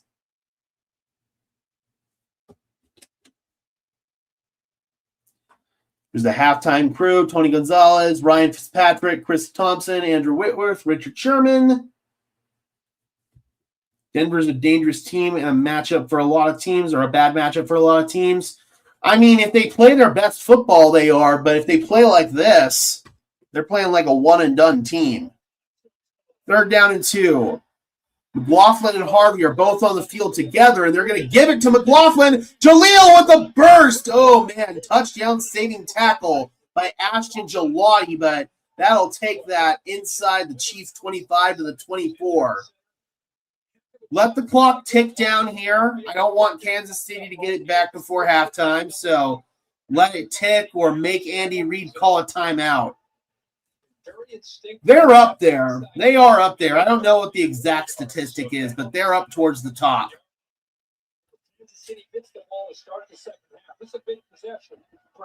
Minute 25 and counting in the half. Bo, pumping. Bo fires over the middle. Oh, nice throw. Turkey hole shot. Adam Troutman sliding catch. Good throw by Nix. Good job making that catch, but great ball placement. Oop, juggled catch right there, but no doubt that's a completion. Yeah, Jared Goff. Woof. Not good, man. I will say that Lions offensive line is a joke. So that didn't help things, but Jared Goff was bad. Nick stepping up in the pocket. Ooh, deflected off the hands of Sutton. Almost a pick for Christian Fulton. Would have been the second pick of the day. Woof. See here, he threw to Troutman. He just threw to the crosser here to Sutton. This would be one. Does a good job sitting in the pocket. Just take Sutton. Come on, Port! That was a 95. I understand that's a hard pass, but off his fucking hands again. Help your quarterback out, man. 2 bad drops by Sutton today. Good Lord, Cortland. 2nd down and 10. Fake it. Bo. Run. Throws it away. Oh, back of the end zone. Cortland had it, but it was not in bounds. 3rd down and 10. You gotta catch that, though, Cortland.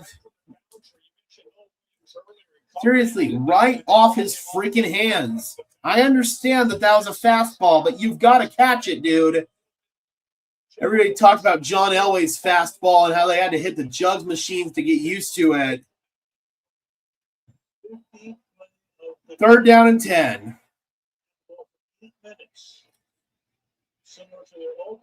Another 8-minute drive, just like their opening drive. Oh, it looked like Casey jumped offside right there. No call. Nix fires, end zone call. Oh, go! Portland! Brother! He got hit, but again, he has it. He freaking has it, dude. That's a touchdown. 3rd. Oh, it's right in his hands. Cortland, dude. 3 drops by Cortland Sutton today. Dude, come on. Come on. Help your quarterback out. I'm sorry. If anybody wants to blame Bo Nix for this shit. What are you doing, Cortland? Come on. That's ridiculous. That is ridiculous. 3 freaking drops by Cortland Sutton. 3 drops. That is so bad, man. 2 drops on that drive. Honestly, I don't even think this is really coaching. You should back in execution. I mean, does Andy Reid go out there, run routes, and catch? I don't think so. Come on, man. Horrible execution, drops, missed tackles. Just bad, fundamentally bad football, dude. Good Lord. You've got to clean this up. You don't clean this up, you're going 1 and done. Some super glue, some stickum, something, man. Change your gloves. He's got to put on new gloves at this point because these are not helping him out. You got to get some more tacky gloves. Yep, missed tackles, drops, piss poor run game. Just all bad, man. All of it is bad. This should be a really strong lead for the Broncos right now, and it's just not.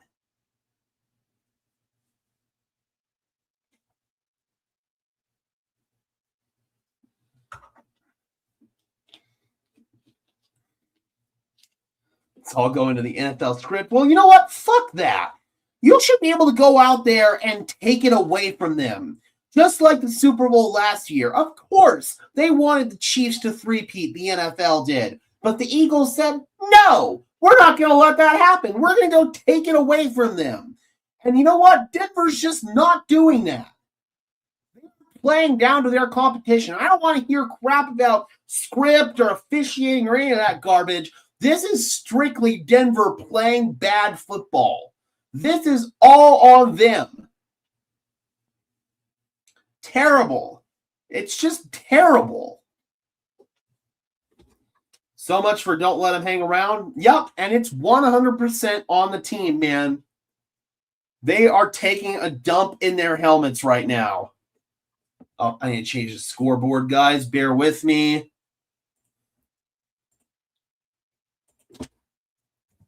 I imagine Andy Reid's going to be pretty conservative here because they do get the ball back coming out of halftime. Okay, so you got to go into that freaking locker room and regroup, man. You've got to get this crap figured out. There's 19 seconds left.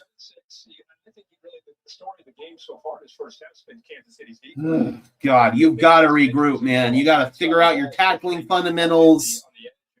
You got to execute better offensively. Got to run the ball better. There's just so much you've got to do better. Yeah, they're going to run the ball. That's going to take us to halftime. All right, guys. So we are going to go to halftime intermission. But before we do, I am going to go ahead and reset the connection here. So the stream's going to drop for just about 30 seconds, but we will be back in just a second, guys. So bear with me, and we'll be back to start halftime intermission. I'm going to do that right now.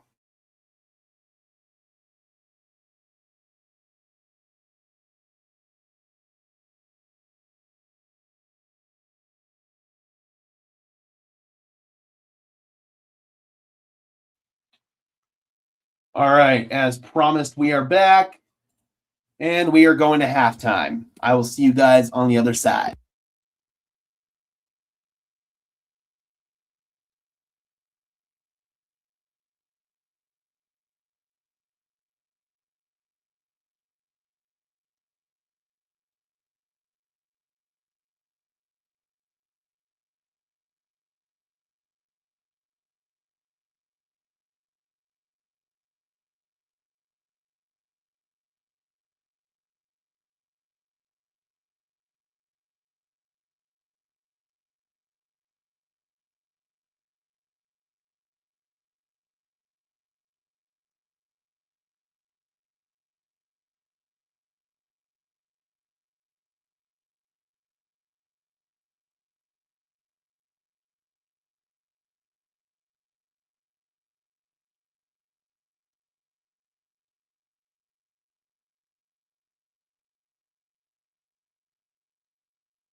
Okay, Broncos country, we are back after a really piss-poor first half of football by the Denver Broncos as they trail the Kansas City Chiefs. I'm not going to say the number, but ridiculous, man. Offensively, bad execution in the run game. Bo Nix with a turnover, and on the plays where Bo Nix was dotting up his receivers, they weren't catching the ball. Cortland Sutton, 3 horrible, inexcusable drops. On defense, missed tackles, blown coverages, freaking bad assignments, horrible communication, just all kinds of bad Broncos country. It was a masterclass of playing down to your competition.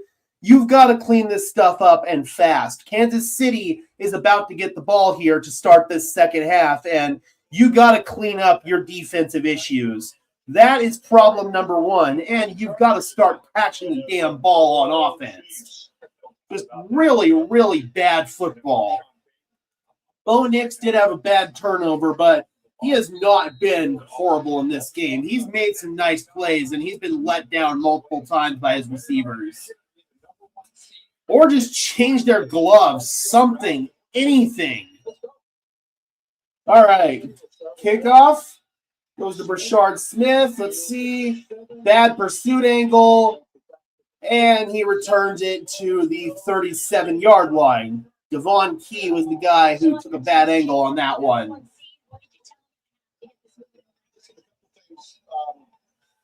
Obviously, they're trying to take the second side of the clock. So we're seeing a lot of their run game.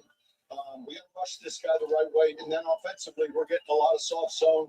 We've got to do a better. I've got to do a better job of getting our run game going. So, yep. Well, you got to do a better job, sure, Sean. But at the end of the day, the people carrying the ball, Harvey, need to do a better job as well. Handoff, trying to bounce it outside. There's nothing there, but grinding for a couple of yards is Isaiah Pacheco. Singleton and Uwazurike were there to stop him. Second down, and we'll call it 7.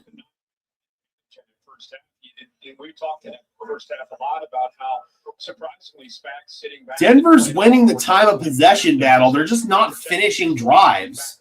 They've had 2 long drives that they've had to settle for field goals on. Second down and 7 from the 40-yard line. Denver showing tight coverage here. Dropping Cooper into coverage. Poor contain. Oladokin dropped the ball, though. Now he picks it up, throws, and completes. You're kidding me, dude. So he dropped the ball, picked it up, and able to find Juju Smith-Schuster downfield for a freaking completion. It all starts with Nick Benito not keeping contain on the edge. They didn't set the edge at all. Benito's looking around like this. But that's just a terrible job keeping contain and letting him out of the pocket. You can't do that, man. You just can't do that. This defense is playing like absolute garbage right now. You cannot let him out of the pocket. First down and 10. Take it. Firing deep. And there's going to be a flag. Pat Surtain on Xavier Worthy. The ball went over everybody's head, but it's still going to be pass interference.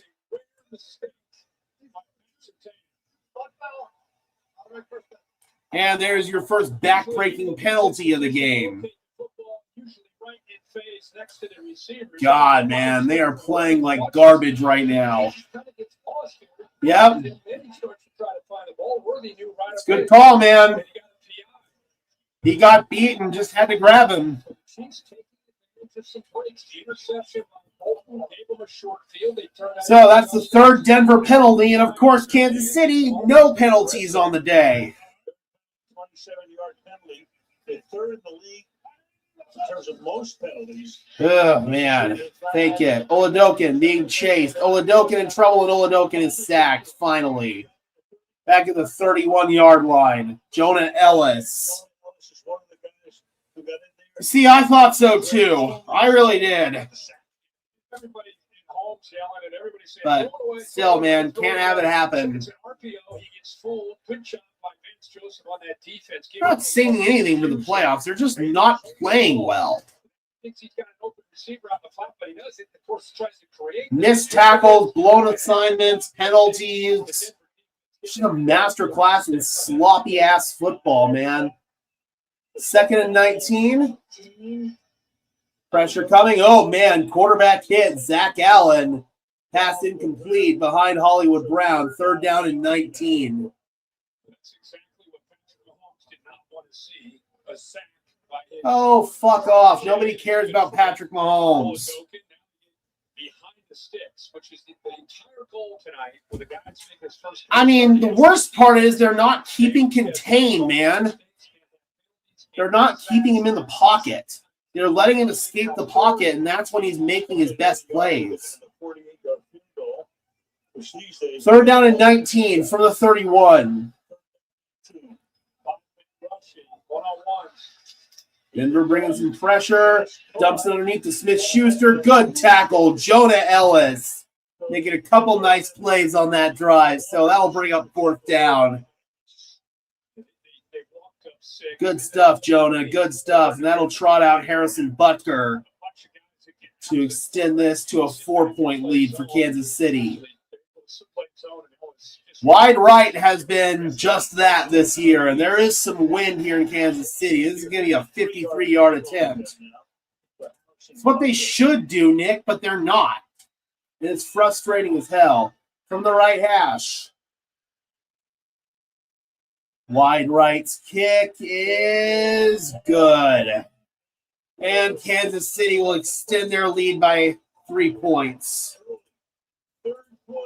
So Denver holds them to another field goal, but still, man, just sloppy defense.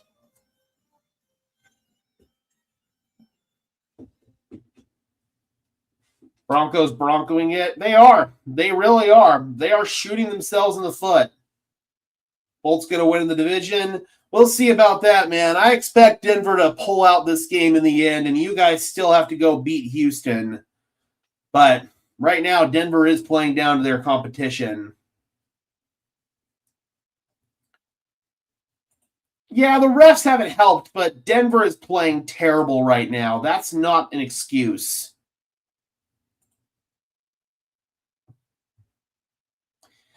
Clearly, that isn't what VJ wants to do. I don't understand it. I really, really don't. Second half offense step up. They're going to have to because clearly the defense can't get stops, man. They can't get them to punt. So they're just going to keep kicking field goals at this point. You know, it just freaking sucks. Broncos need to get their head out of their ass. They do. They really, really do. No, I don't think the wind has anything to do with it. They're just executing really sloppily, and especially on defense. Missed assignments, poor tackling, miscommunications, etc., etc. Offensively, they're not running the football well. I actually saw a stat at halftime. Denver's got the highest run stuff rate in the NFL on offense over the course of these last several weeks. So they are getting way too many runs bottled up at the line of scrimmage because of inconsistent vision by RJ Harvey. Raiders winning the division next year? We'll see about that one, bud. Saucon shouted you out on his channel. Right on. That's awesome. Remember when Denver needed to win one game to win the division, lost 3 in a row, the Chargers stole a division? I don't remember that. What year was that? Yeah, VJ, it's tough, man, but also the execution has just been absolute garbo. Jets should be decent next year with all those picks. They've got to figure out the quarterback position first and foremost. And historically, they have not been able to do that. Broncos don't get any respect because they lay eggs on national TV games. It's understandable, man. You got to come out in this second half and establish dominance. At least you held them to a field goal in that last defensive possession, but here you've got to get a touchdown offensively. Oh, it's a beyond serious problem at this point. It's something that desperately needs to be corrected. If we keep playing like this, we're going to go one and done in the playoffs. Yep, for sure. So I mean, the play calling is what it is at this point. The execution, I will keep emphasizing, has been garbage.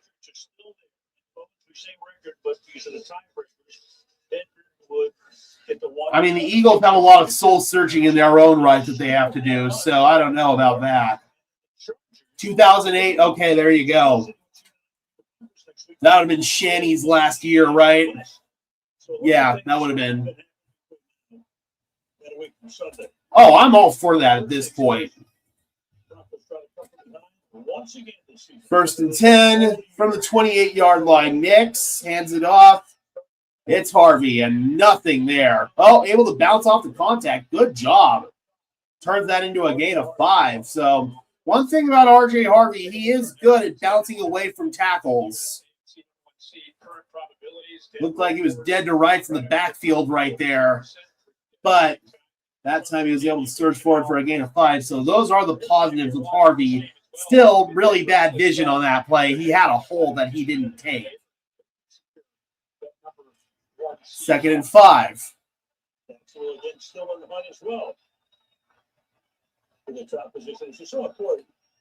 Franklin in motion to the left.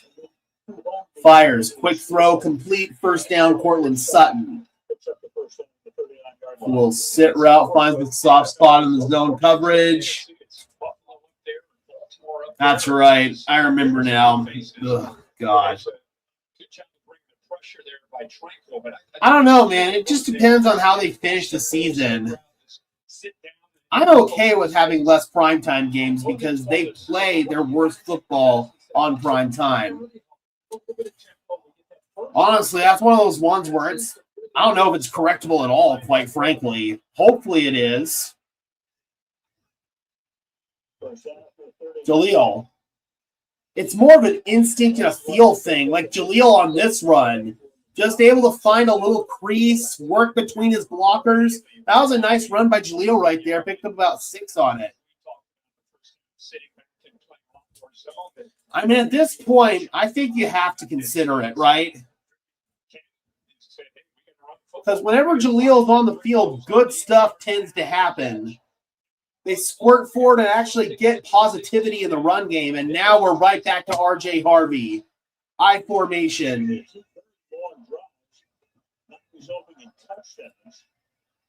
2nd and 4. Give it to him. And that time he probably should have bounced it outside. Nothing there up front. No gain on the play.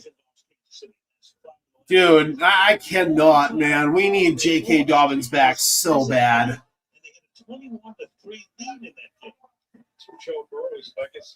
Exactly. Exactly, Dom. Harvey's trying to rely on his physical skills, and unfortunately, those can only take you so far at the NFL level. You've got to understand the game from a mental perspective, and right now it's clear that he doesn't. Nix fires over the middle. Good ball. Into Kansas City territory. That is Adam Troutman over the middle. Good strike from Nix.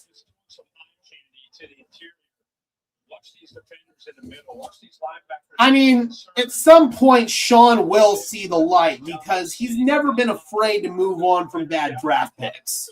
You look at his history in New Orleans, man, he will recognize that he screwed up. And quite frankly, he did early on in the season because J.K. Dobbins was the number 1 back for this team. He just got hurt.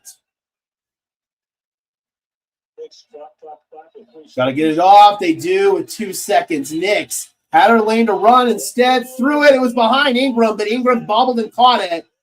However, there's a flag down. Is this going to be offensive pass interference? Next up on the mic. Pass interference. No one. Damn it.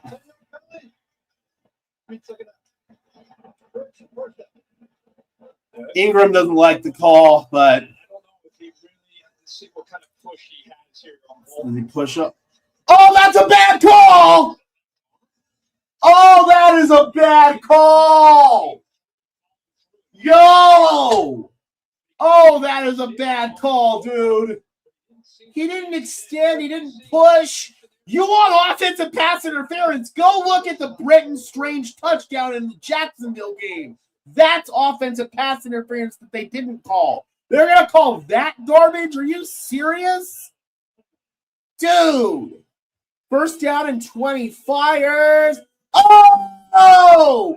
What a throw and catch. Cortland Sutton hitting the turkey hole. Oh, that was a gorgeous throw and catch, man. They're in too high. Safety can't get over in time and just hit that little honey hole, turkey hole, whatever you want to call it, between the corner and the safety.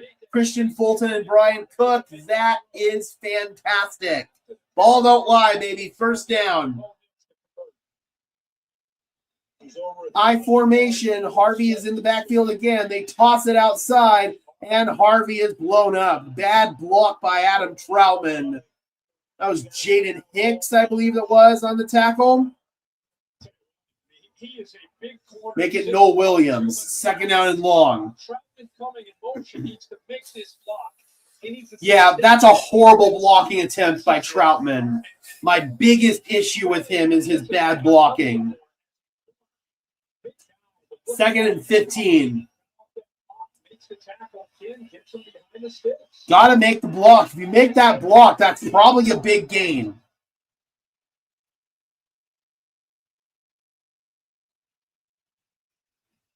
Fake. Nix.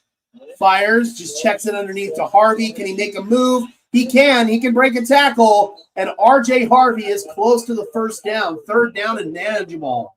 Good stuff, man. That's where R.J. Harvey shines. That's where he's special.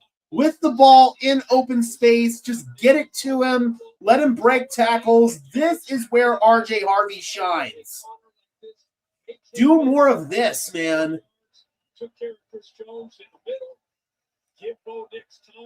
He's more of a scat back than he is a three down back. We were talking about that earlier. Keep using Harvey as a weapon out of the backfield. Generally, good things happen. Third down and 2. Empty backfield for Nix, who fires and completes it to Franklin. Throw is behind again. Nix has been a little off target today, but that one did move the chains. First down, good catch. They got to cash in and get a touchdown on this drive. I do like that Denver is going on these long drives. They just got to cash in and finish them. But the ball gets out accurately right before he gets hit, and Franklin holds on to that. Got a little wobbling, but he held on. Yep. So here we got this drive approaching 7 minutes. We've had 2 drives over 8 minutes. Another really nice, long, methodical drive here. Jaleel, shake and bake. Nice tackle right there. Could have exploded for more yards, but a good defensive play by 99. But we need to see more Jaleel. He is your best runner right now without J.K. Dobbins. I understand that Jaleel's limited and it's kind of a tell whenever he's on the field, but you've got to get him going. He is your best runner. Yeah, the all whites are clean 2 times. Fake it to Jaleel. Roll. Nick's looking. Nick should keep it. I don't like that pump there, man. He should have been more decisive trying to run that. That's something Nick needs to get better at, in my opinion. He had a rushing lane and probably could have picked up the first down with his legs. Instead, he did this little pump fake crap and ran out of bounds. The defense closed in on him. I would have just ran for the first down right there. Yeah, exactly, Dom. He could have got more out of that than he did. He could have picked up the first down. Third down and 5.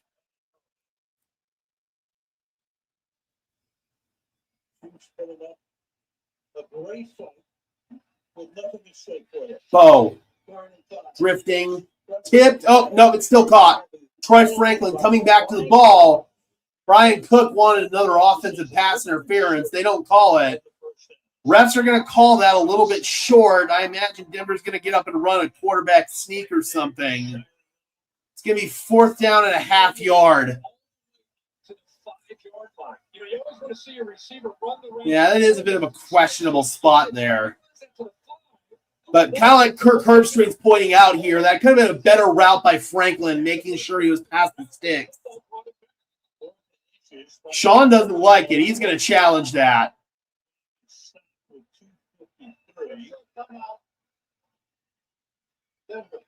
Or he's just going to call a timeout. Okay. The Broncos are the kings of burning early timeouts, man. The ball brings it back, goes down right here. So hard to win these challenges. I mean, unless it's really obvious. Looks like I guess they were hoping replay assist would take a look at it.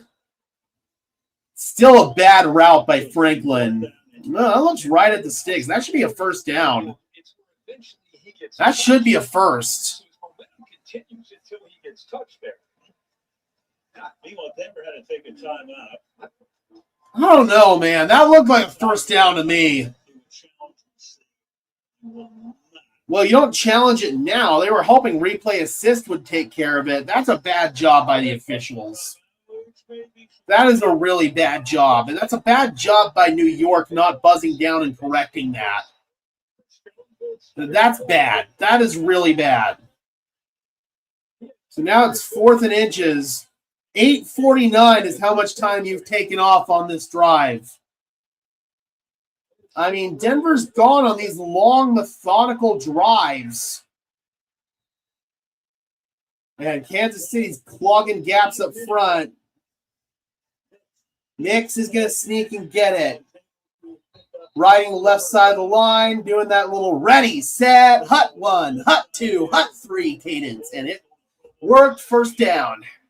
Everybody pinching in the A gap. Everybody squeezing. So Bo Nix present. It's a really good look at that. And instead of trying to You missed it, Duval. I was praising your team earlier. Kansas City Chiefs pinching. Hope we wear this defense down sooner than later. I mean, these long drives will do that eventually. Now you got to cash in. It's first down and goal. Denver's dominated the time of possession 2-1. They just haven't freaking cashed in. Nick's calling out Mike 32. Change the mic to 23. Nix.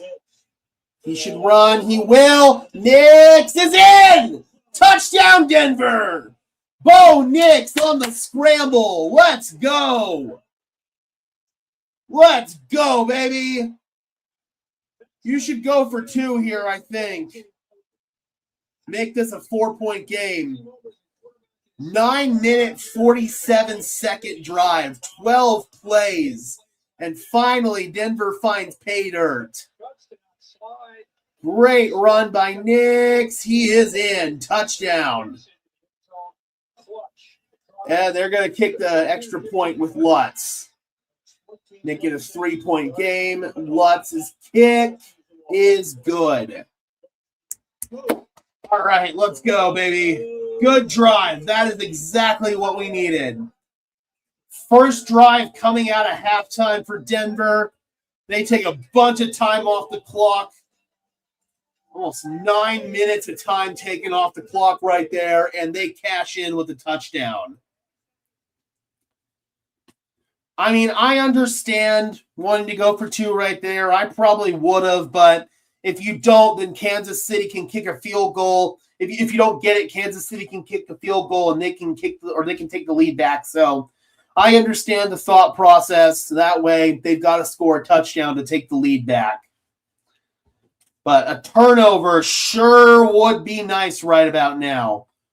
Forcing a punt would be cool, but a turnover would be epic right about now. This is the perfect time, man. You just got the lead back. A scoop and score, a pick 6. That would be sweet. Be able to separate yourself in this one, and finally you can start playing more dominant football. Need more Knicks-designed run plays. I understand Sean doesn't want to do that because he doesn't want to expose Bo to unnecessary hits. Bo does a nice job of making these off-schedule plays, but I definitely can see the argument for wanting more runs out of him, for sure. A big defensive play will invigorate this team. Exactly. This is the perfect time for it. Everyone remember the ref crew is Vinovich's, who has an all-time hatred for Sean Payton. So you do always have to keep that in mind for sure. Just win the game. I don't care how ugly it looks.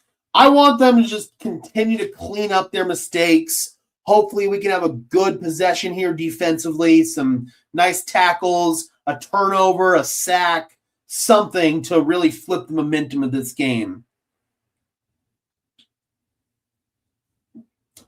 Exactly, and I think that's what Sean Payton prefers, to be honest. Yes, we do need Phillip Rivers to beat the Jags. We're also going to need Philadelphia to beat Buffalo, and then we're going to need the Jets to beat the Patriots. That's assuming Denver is able to hold on and win this game. If all of that happens, then Denver will be the number 1 seed. I'm confident in 2 of those 3. I'm not very confident in the Patriots-Jets game.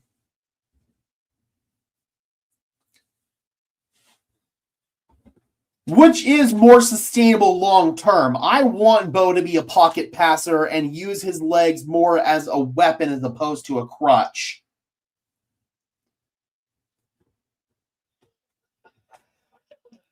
Well, now's the time to pin your ears back and start bringing the house. This is the perfect time to get aggressive. And Travis Kelce. We've talked about this. This could be his last game at Arrowhead. I'm 6'3". Watch your family go to In the Jags game, they attacked McMillan and Moss. Those two need to play better. We already know Singleton can't cover very good. He's a tackling machine, but when they put a running back or elite tight end on him, prayers, yeah, for sure.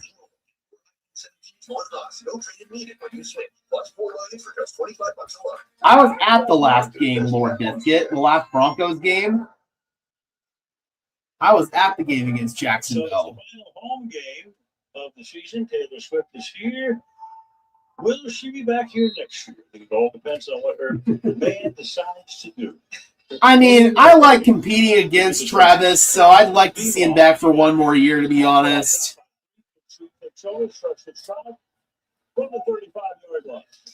All right, give it an end around to Xavier Worthy. Pat Surtain says, not today. Pops him right at the line of scrimmage, no gain. He's a complete player. You know, he's a defensive player of the year. Chargers losing the Texans. We win the division. If we can hold on to this game, yes. If we win, we could get the number 1 seed. We can, but again, that scenario would involve the Jets having to beat the Patriots. I don't know if that's going to happen. Yes, that was a good tackle. Had a good pursuit angle, stayed square, didn't get his hips flipped. That was a good job. 2nd down and 9. Oh, that's offside. Nick Bonito flying in. He had a free shot to the quarterback, so they blew it dead.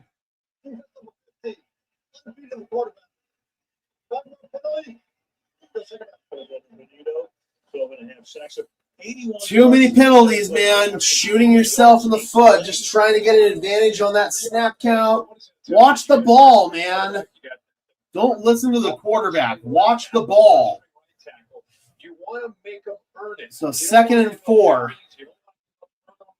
The only time they've been able to score is with a short field that they've been able to work with. They're going to give it to Hunt. Nothing there. Good stuff up front.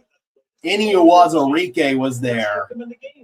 He's been fantastic as a run defender this year. Yeah, Parsons is out for the season. He tore his ACL in Denver. Exactly. Earmuffs. Do not listen to the quarterback at all. Watch the ball. 3rd down and 4. 3rd down 4. 18, 17, took it down to the 4. All right, good job not jumping off right there. Swing out to Smith. Good tackle in the open field. TJ Lock. Good stuff, baby. And that's the last play of the third quarter.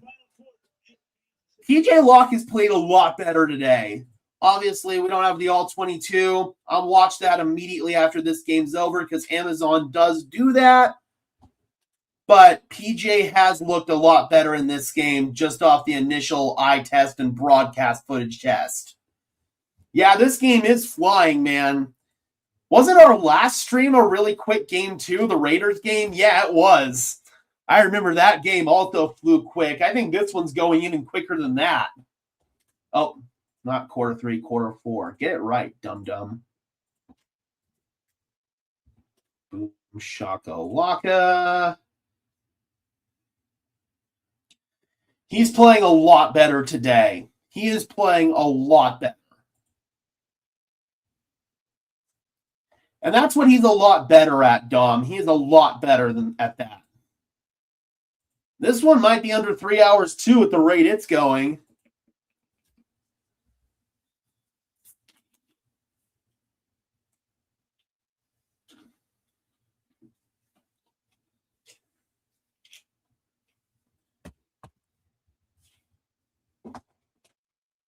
Look, man, I'm not going to sit here and disrespect Drake May. I'm going to call it what it is. He's an elite franchise quarterback. But the Patriots don't have playoff experience. That's the one thing that might get them. Now we need another clock-eating drive? Absolutely. Denver has had multiple long, sustained drives in this one. They are dominating the time of possession. Finally, they finished the drive off with a touchdown. Hopefully they can do that again. Honestly, Steve, yes. And let me tell you why.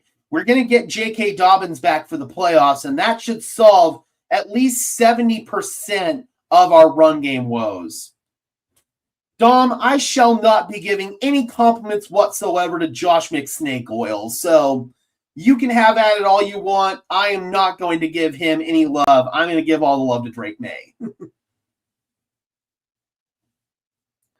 Clock-eating drive with Jaleel, not Harvey, unless he's a pass catcher, for sure. Give him those balls in open space. Let him shake a couple of tackles, but if you're going to run it up the gut, Jaleel's your best bet there. He'll find the creases.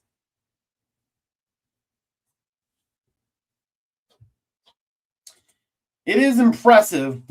Again, I cannot bring myself to compliment Josh McSnake Oil. I just can't. Josh McSnake Oil, Josh McTrash, Josh McDouchebag. There is so many that we could go on for him.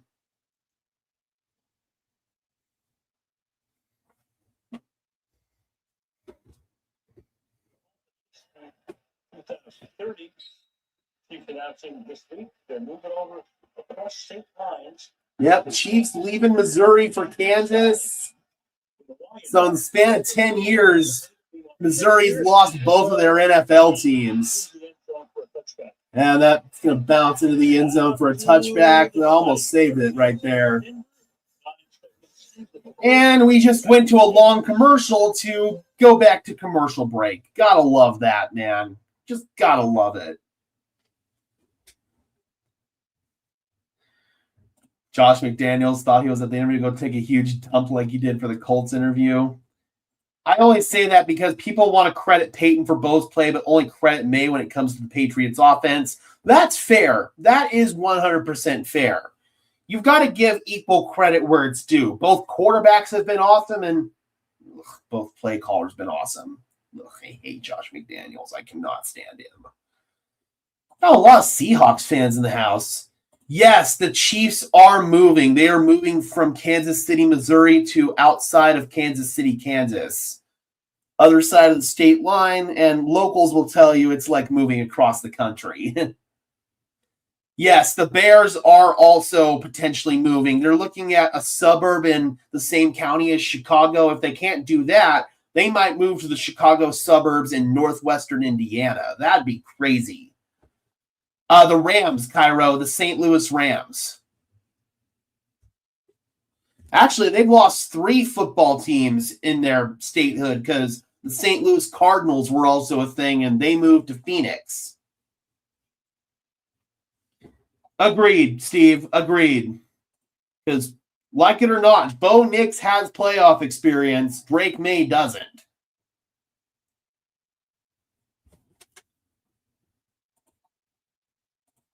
A lot more trolls today. Jesus Christ. You do, Dom. You definitely do.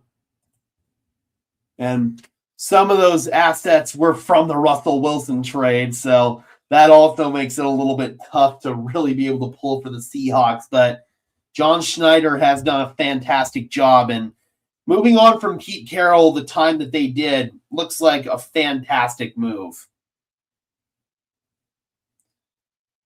All right, let's go offense. Got a little breather right there. Later in the 26. I agree, Crumble. He has been solid. Seen him maul a couple of guys in the run game. Really good stuff. 3 Super Bowls together. Yeah, it was terrific. And Nicolas Cage going to play. Yeah, Nicolas Cage playing John Madden. That's an interesting one to say the least.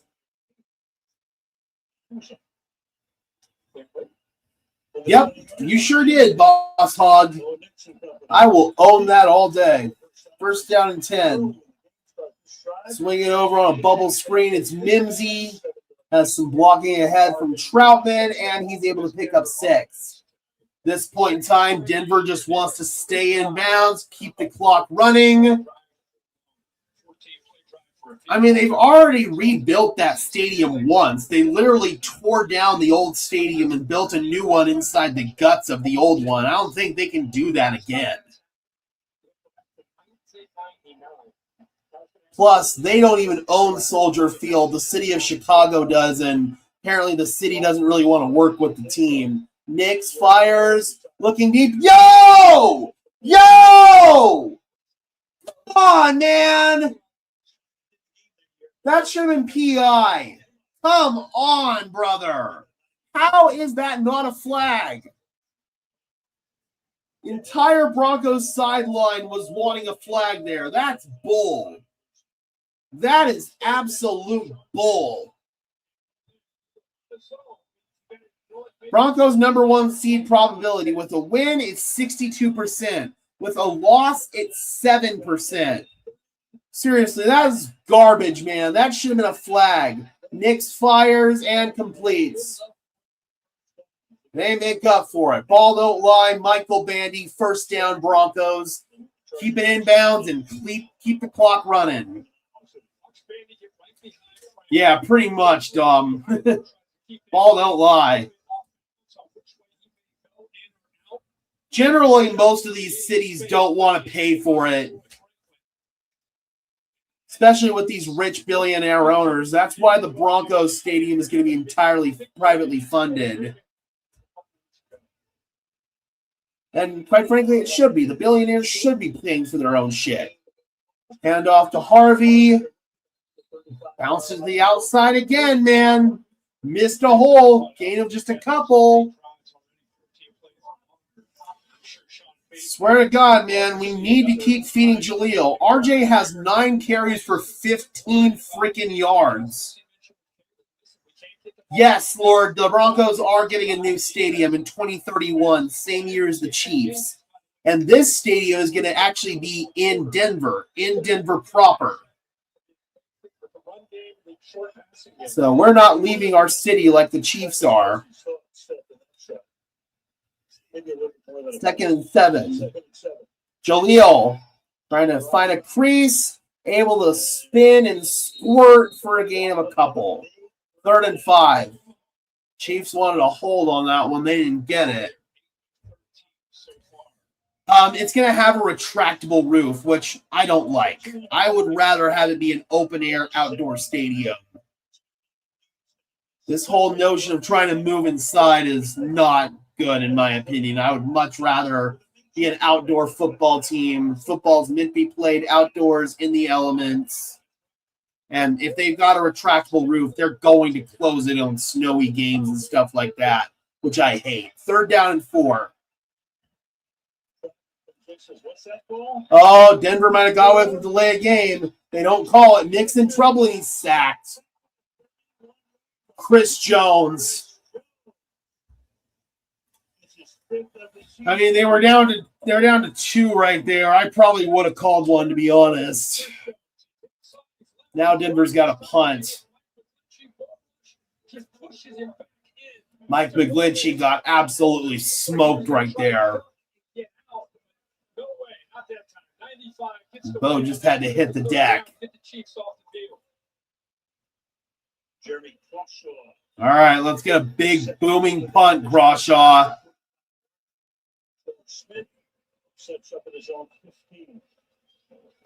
High snap.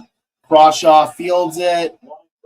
Line drive. Big kick. Backs him up to the 10. Smith circling. Smith, down the sideline.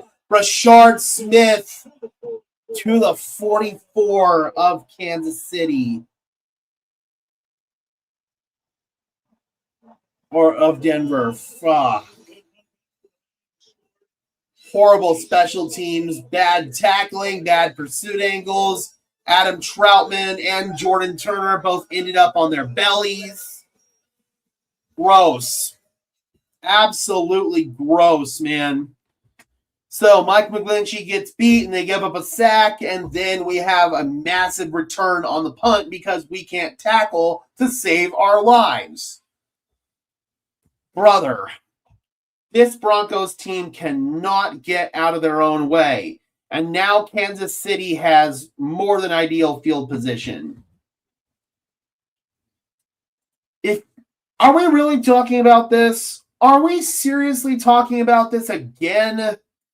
People who want Sean Payton gone, with all due respect, want us to go back to the Nathaniel Hackett era, because that's what's going to happen if we fire an elite head coach who has taken a dumpster fire of a football team to a 12-win playoff team. Come on, man. What are we doing?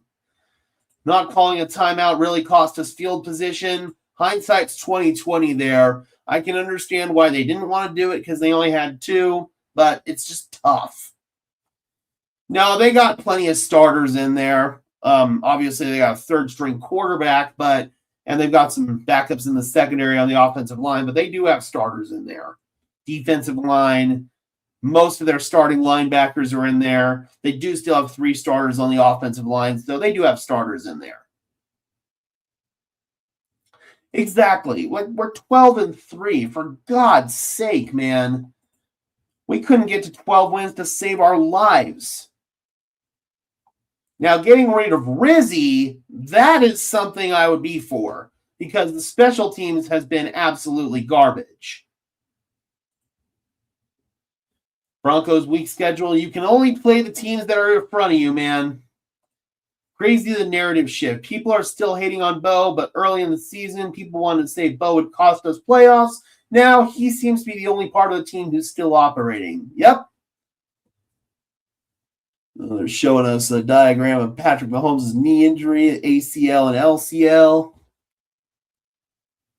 Rodney says about to be 12-4. We'll see, man. Hopefully we can have a nice stand here defensively and get the ball back to our offense.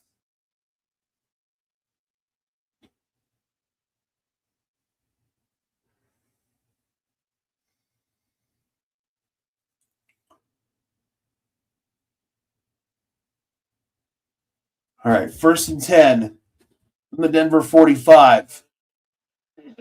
Pulling it down is Oladokin. He's in trouble. Breaks away from a sack, and Oladokin on the run completes it. Juju Smith-Schuster. That's close to a 1st down, and they're letting Oladokin make way too many off-schedule plays. He told us, don't make a bad play worse. And he starts to scramble, which is a strength. I mean, you had him dead to rights right there, and Tillman cannot make the tackle. No contain. None. Real live reps in 4 years makes that play in the 4th quarter down 3. 2nd and 1 from the 36. It's Hunt and Kareem Hunt tumbling forward. 1st down to the 31. Tackling's bad. Communication's bad in the secondary. Offensively, we can't finish drives, drops, penalties. It's just been all bad, man.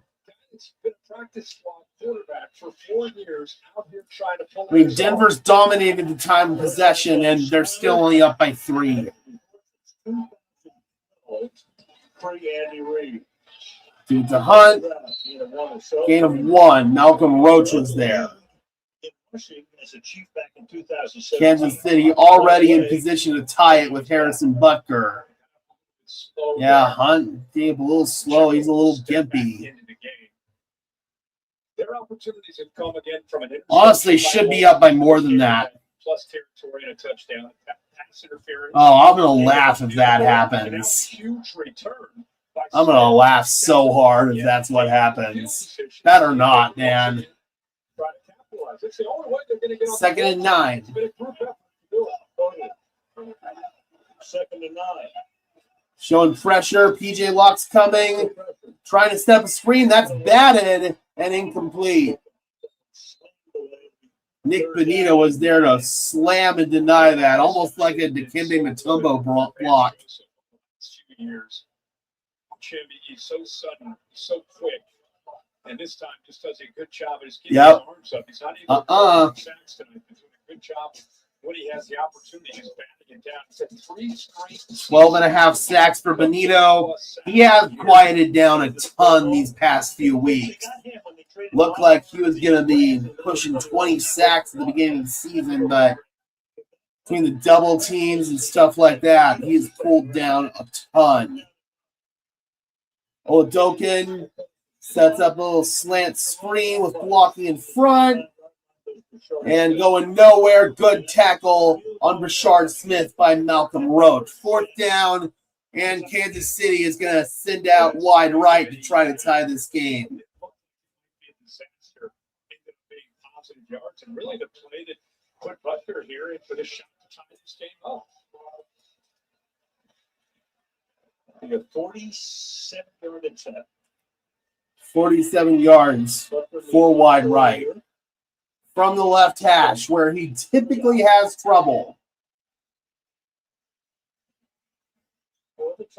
Kick is up and right down the pipe. We are tied at 13 apiece. All right, can we get another long sustained drive on offense, and can we finish with a touchdown? Find out on the other side of this commercial break. I'm going to go ahead and take this opportunity to reset my connection, so stream will drop for just about 30 seconds, and then we'll be back, guys. Got to reset my mobile hotspot. We're going to do that right now.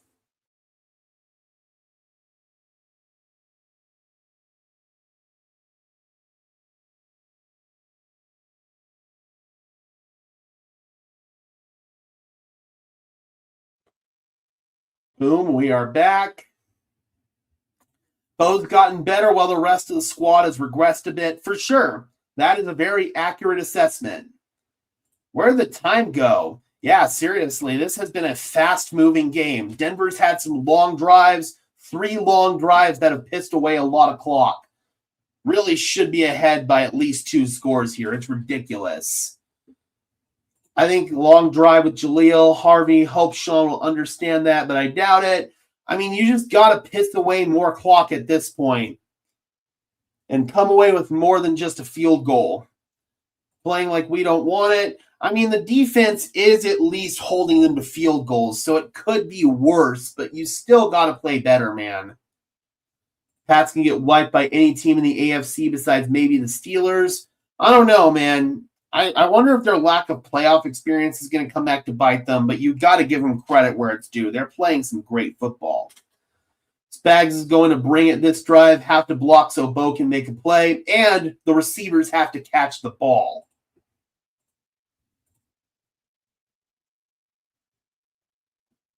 We just might lose this game. We might, man. We might.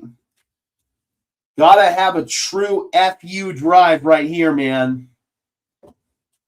We expected KC to roll over and give us this game, but they've had a good game plan and they're playing complimentary football. We have to earn this one the hard way. Yep. Hats off to Kansas City, man. They're showing fight. They're showing the willpower that I really wanted Denver to come in and show. Unfortunately, Denver just taking a BB gun and popping themselves in the foot. It's true. They don't as of right now. They really don't. But the crazy part is if they win these next 2 games, they're going to get it.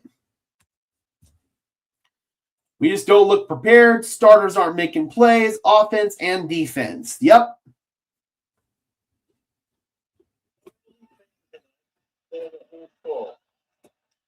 I mean, sure, but that's on the Broncos to say, no, screw that. We're going to go and take this game by force. And they just haven't done that. They haven't played like they're hungry.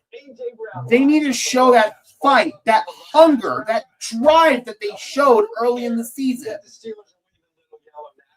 Of course not. Of course. I mean, I don't care. And as Maverick points out, it is a Thursday night game, which are almost always garbage.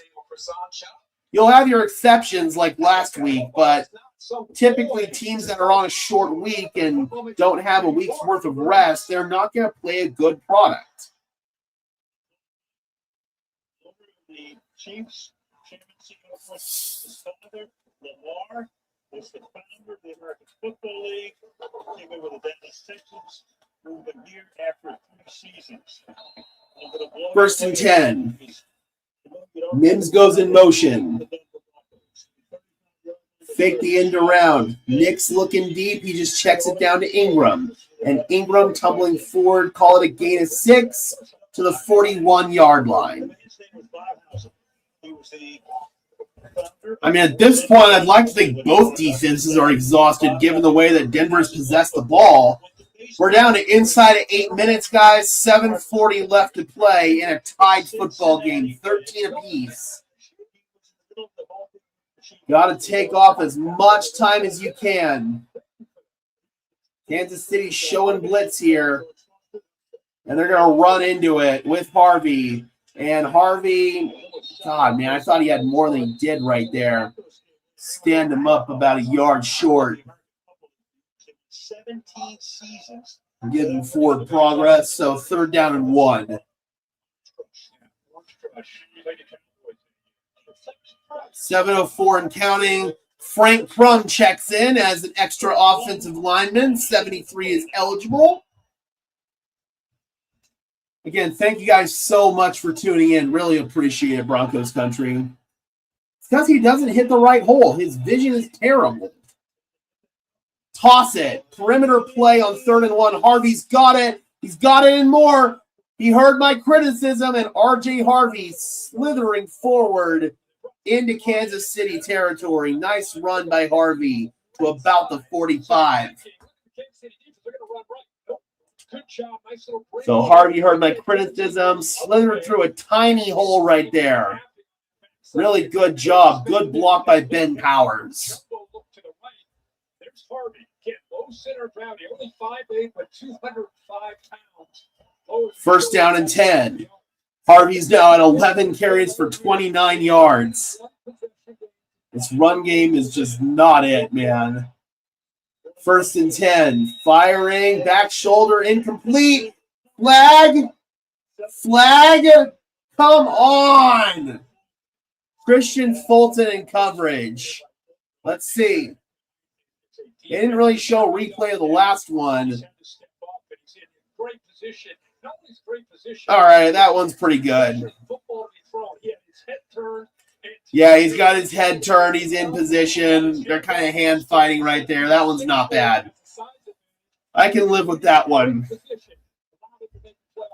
But as Don points out, if it were Riley Moss, they would call that. That is true. 2nd and 10. 4-man rush. Nick's looking right. 2 wide. 2 wide for little Jordan Humphrey. 3rd down and 10. Clock stopped at 5:52. Got to imagine Steve Spagnuolo is coming with pressure here. You're not in field goal range at this point.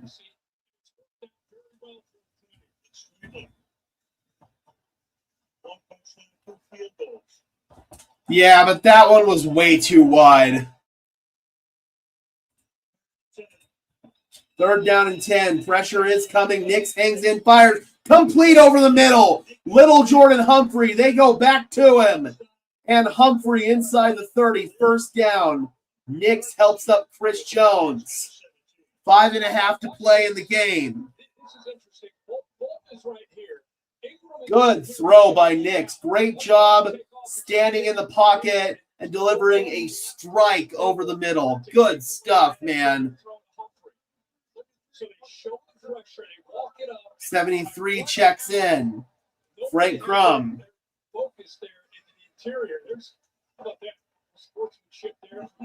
Indeed, good sportsmanship. 5, 4, 3, 2. Handoff. Harvey. Sporting 4. That's probably his best inside run of the day. Call it a gain of 7. You get 6. 2nd and 4. Oh, Nick Bolton's down. He's down on a knee. That'd be a big loss for Kansas City. All right, so we're going to commercial break. 4:50 left to play. And they check on Nick Bolton. Hope he's okay.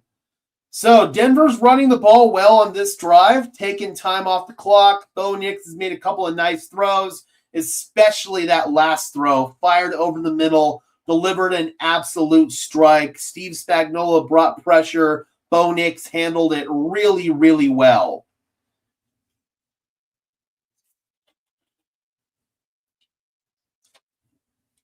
I did, Lord, I did. I got some weed, some good weed, and I got a $100 gift certificate to the NFL team store. So I'm going to get some new loot for back behind here. Let me know, guys, what would you like to see me buy off the NFL team store? I've got $100 to blow.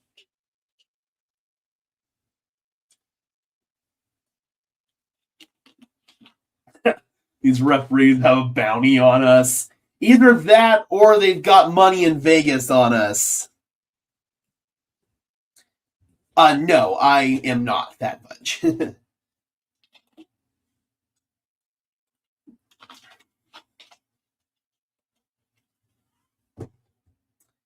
Yes, sir. Yes, sir.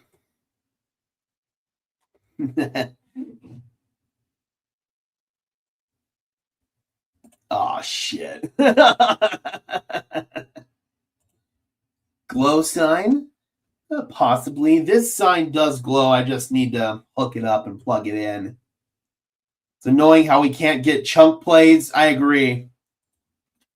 You would like to see more explosive chunk plays, especially on offense, man.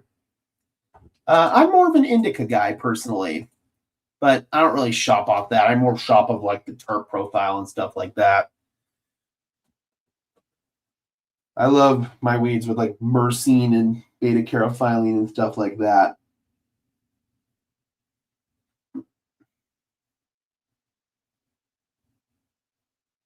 Also like pinene, that's another good terpene.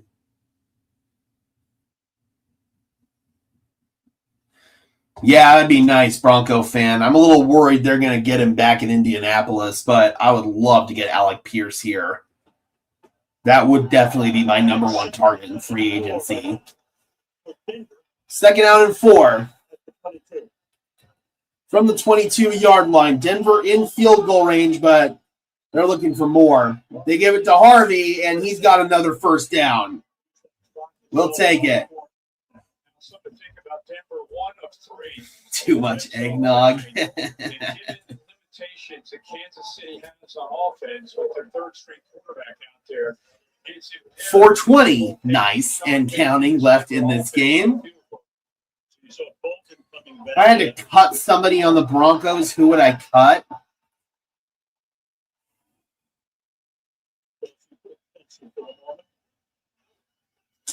Probably Troy Franklin or Alex Singleton, actually. That'd be my final answer, Alex Singleton. I respect the hell out of him. He's a warrior. He's a badass, but Denver really needs to upgrade at the linebacker position, so I would say him. Oh, Denver had to call timeout. He's frustrated Oh, there. Nix is pissed. Sean didn't get the call in a timely manner, and Nix is pissed. No, I wouldn't cut Harvey. He's a young player, and he can still get better. And there is a lot of good stuff to Harvey's game. Troutman's another good answer. Honestly, that's towards the top for me as well. Ingram's also up there. Denver needs to completely reset their tight end room this offseason. Like, completely reset it. As far as I'm concerned, the only guy who should come back is Nate Atkins.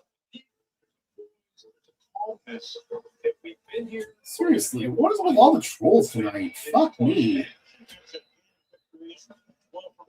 It's like they're just some complete randos that are popping in here. I don't know where they're even coming from. First down and 10 from the 17.5. Screen. Mims. Terrible block by Humphrey. Poorly blocked, man. That had no chance from the jump. He's just doing homework. His eyes right now are already getting outside leverage against Humphrey. Yep. He He knew that was coming. He anticipated a quick throw coming. He knew his job was to get up here. Good anticipation. They've clearly been watching film. So maybe Denver needs to start running their screens out of different formations to stop telling right there. Because clearly they knew that one was coming. Humphrey could have made a better block, but they knew that was coming. Nix rolling left. Nix should run. He will run. And Nix tiptoeing, and he's brought down by Bolton, who's back in the game. Good job by Nix staying in bounds to keep the clock running. Yeah, that one was a little too cutesy. I would agree. Not the greatest time for a screen, and clearly they knew based on the formation that's what was getting run on that one. So you've got to maybe start running your screens out of a different formation. All right, big third down. Third down and 5. The day is in. Nix fires over the middle, completes it to Ingram, but he's going to be short. A little bit more than a yard short. What do you do? I think they're going to take it down to the 2-minute warning to start. I think about going for this. You're going to take this down to the 2-minute warning right here for sure. Oh, man. I think you go for it. I really do. Because if you get the first down, then you can force Kansas City to start popping their timeouts. You want them to get the ball back with the least amount of time possible and with no timeouts. You don't have Patrick Mahomes to come back and save you this time. Toasty says kick. FL says kick. Dom says kick. I mean, I can understand taking the points. I definitely can, but then you're giving the ball back to Kansas City and they've got an opportunity. So, I don't know. We'll see.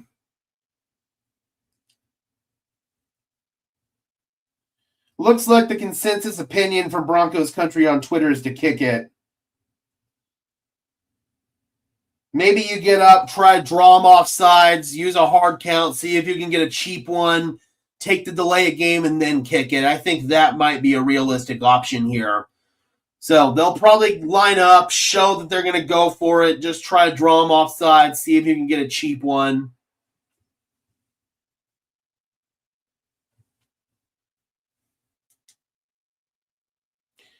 You really have to have a play you love. I imagine Sean's got one that he's been saving for this situation.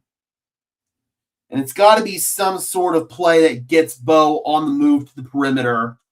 Kind of like what you're alluding to there, Dom. You trust your defense, you kick that ball. I don't know. Do they trust their defense right now? I don't know if I do.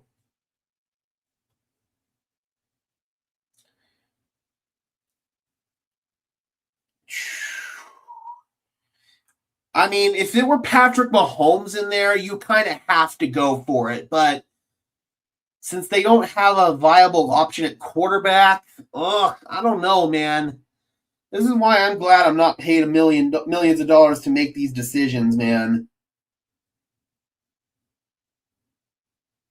All right, so according to Zach Stevens, they're lining up to go for it. We'll see if my theory's correct and they try to draw them off sides or if they're actually going for it.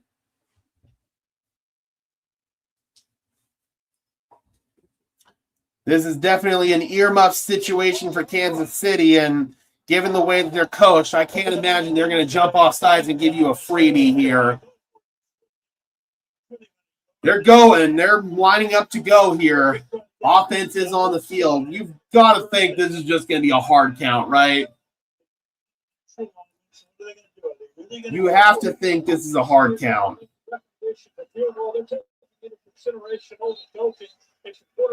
And they blow it dead. Okay, now we're good. Yes. Yeah, I think they're just going to try to draw him offside. Oh, they're going Wildcat. What the hell? Oh, I think they got him. I think they got him. Here comes the call from Vinovich. I think they got him. I think they got him. Yeah, they got him. Let's go. Chris Jones offside. The Wildcat worked. They weren't snapping that ball. That was just a hard count from Harvey. Let's go. They got him. Let's go, baby. They were not snapping that ball. Sean Payton with the little wrinkle. They did the Wildcat formation, and Harvey was just stomping his foot, pretending to call for the ball. Let's go, baby. That was a great job by Sean Payton. Excellent play call. The Chiefs jumped off sides and gave Denver a free first down. First and goal from the 4. It's Harvey squirting, and Harvey is down at the 1. Got to give it back to him here, right? Andy Reid's calling timeout. His first. Yeah, first flag on KC, and that was pretty blatant. All right. Going to commercial break again. Because this game's gone so quickly, you've got to get your commercials in at the end here. They haven't hit their quota for them yet today. Great play, not letting them reset. Yep. Man, that was a great job by Sean Payton. This is why you want Sean Payton as the coach. Absolutely. That is a big FU to everybody who wants Sean Payton canned. Right there. That is why Sean Payton is a great coach. That was fantastic.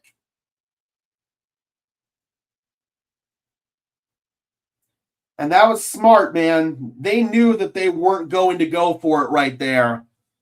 So get into that Wildcat formation and see if you catch KC off balance, and they did. Can keep Kelsey off the field for maybe his last game at home. Yup.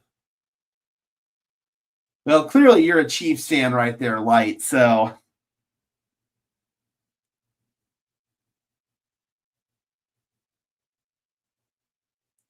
And also, got to give credit to Quinn Miners right there, because if he didn't move to draw attention to it, then that wouldn't have been a flag. So that was also a great job by Quinn Miners selling the call.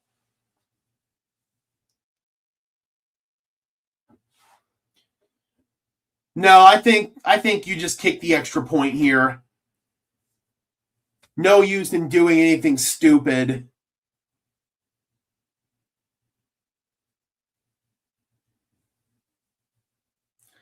Indeed, Wisconsin Whitewater legend. He might be, Cairo. He might be. Absolutely, and that's a good thing. He's got a lot of room to grow and get better. That is a good thing. All right, let's see if we can seal this game here. I don't think they're going for 2. That wouldn't be a wise decision. And if they don't make it, Kansas City can win it on a touchdown and an extra point. City let him score. They push that field goal, you make them use their timeouts. Second down and goal. Frank Crum is in. Kansas City is down to 2 timeouts. Denver's got 1.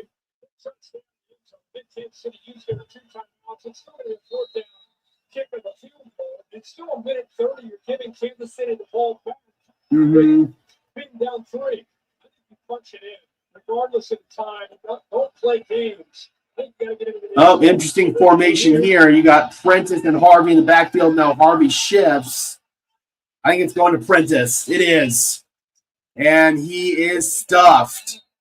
He is not in. So you're going to make Kansas City pop another timeout here. Their second. Prentice just short. See Jones in there trying to make up for that offside. You see him going underneath. Yeah, not much push up front by the offensive line. The rest of the defensive line, linebackers keep him short. Third down and goal. I have to imagine they're going to give it right back to Prentice or maybe go quarterback sneak. You've got 2 downs here to pick. Well, no, you don't. You don't have 2 downs. You got 1 down to pick this up. Then you're kicking the field goal. Make Kansas City use that last timeout. So this should be a run play.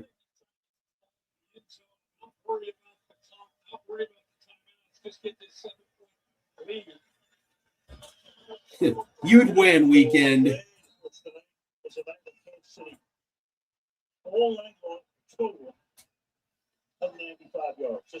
Third and goal. Rolling. Nix. I don't like that play call. Caught. Touchdown. Touchdown. RJ Harvey. Oh, man. That was scary, dude. I did not like that play call. It worked. Thankfully, it worked. Another long drive for Denver, and they cap it off with a touchdown. Ooh, man, I did not like that call. Ooh, I would have run the ball right there, dude, because if you throw that incomplete. All right, I'll take it. Good job by Harvey uncovering. Did his toe tap out of bounds? No, it did not. Excellent. Excellent. Excellent. All right, they're going extra point. Will Lutz, that is the smart decision. Kick is good. Yeah, I did not like that play call at all, but it worked. Thank God. That was clutch. That was definitely clutch.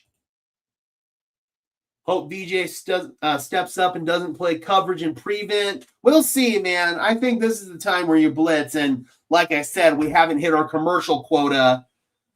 Looks like this game is going to go over 3 hours, but that's because they have to do all these commercials at the end. Yeah, great communication. Exactly. Please don't play prevent and give up 50 yards in 10 seconds. This is the time where you need to blitz, man. You have to. Let's change the scoreboard real quick here.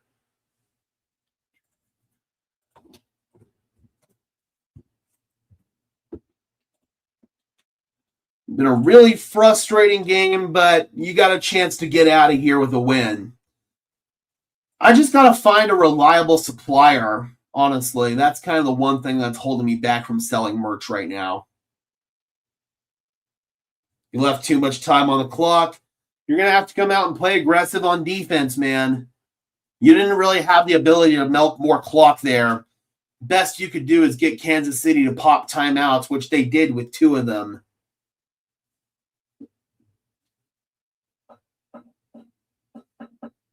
Yeah, he has escaped a lot of sacks. He's made some nice plays with his legs, referring to Oladokin.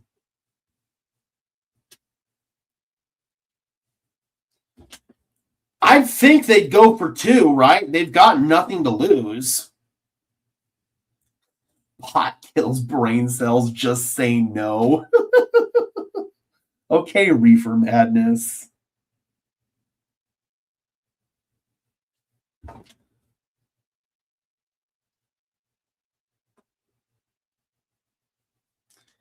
Yeah, I have to imagine that they'd consider going for 2 if they make the touchdown, but you can't let that happen. Time to let the defense close this thing out the right way. I hope not, Rodney, considering they're coming back home, and they've only lost 1 game at home this year and 1 game at home since week 6 of last season. So keep PS2 on Kelsey this drive. Defense locked in for this stop. Let's go. All right, Will Lutz to kick off. And that seems to be what And they're going to kick it out of bounds or kick it over back in the end zone for a touchback, bringing it out to the 35. Not been able to do anything. Kelsey with just 2 catches for 13 yards in what could very well be the last game at Arrowhead in his career. Oh, I'll lose my mind too. I think we all will. You cannot get grabby at the top of your routes, man. Stay disciplined on defense. At this point, that's what KC's going to probably go for. Set up a screen to Kelsey. And he tumbles forward for about 5 yards where Alex Singleton, I believe, was made the tackle. They hurry him up. 2nd down and 6. Odokin checks it down. It's Kelsey again. 2nd catch on this drive. And they stop him a yard short of the line to gain. 3rd down and 1. And Andy Reid will take his final timeout. That's the last one for Kansas City. They sit at 6-9 right now. They've already clinched a losing season. Denver trying to hand them a loss here and have them clinch a double-digit losing season. Can you imagine putting together that invite list for the wedding?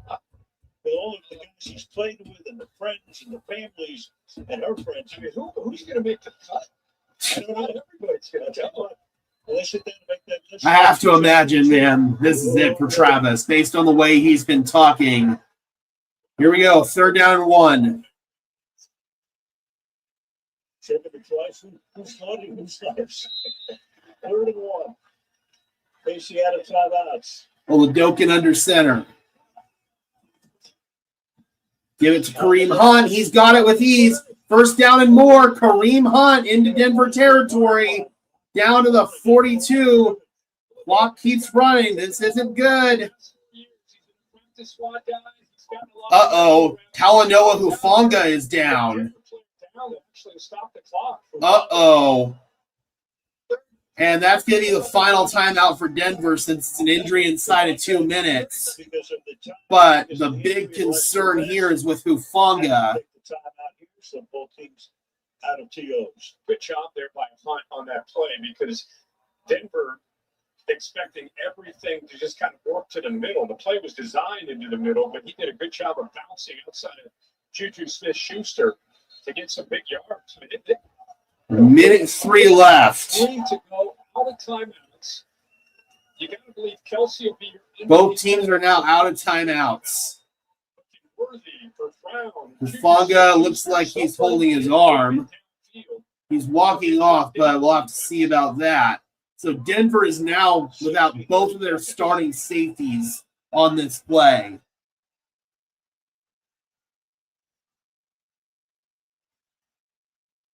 From the 42.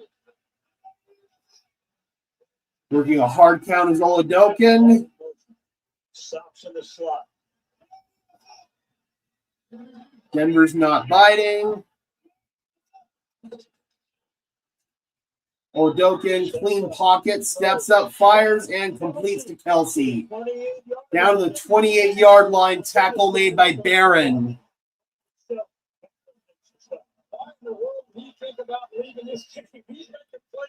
45 seconds and counting. They quick snap.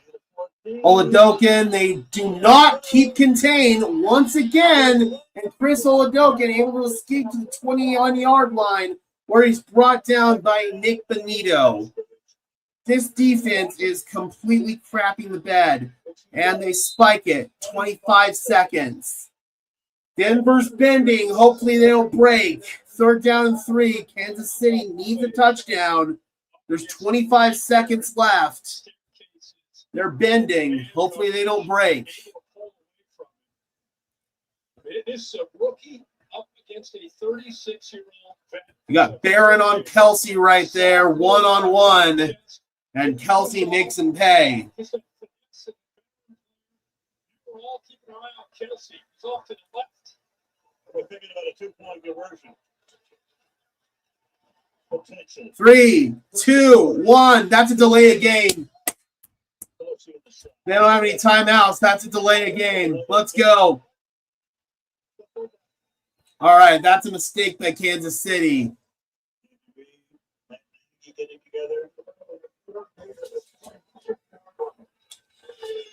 Clearly in this game, they just feel like their best game plan is to drop back and play coverage, which I completely disagree with.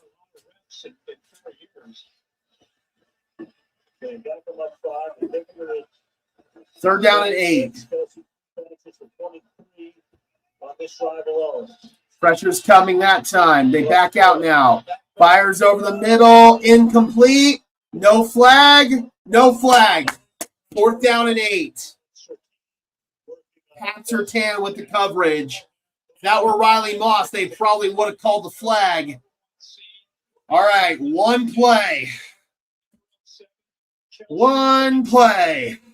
3rd and 8, just beyond the outside. One play, one stop for the win.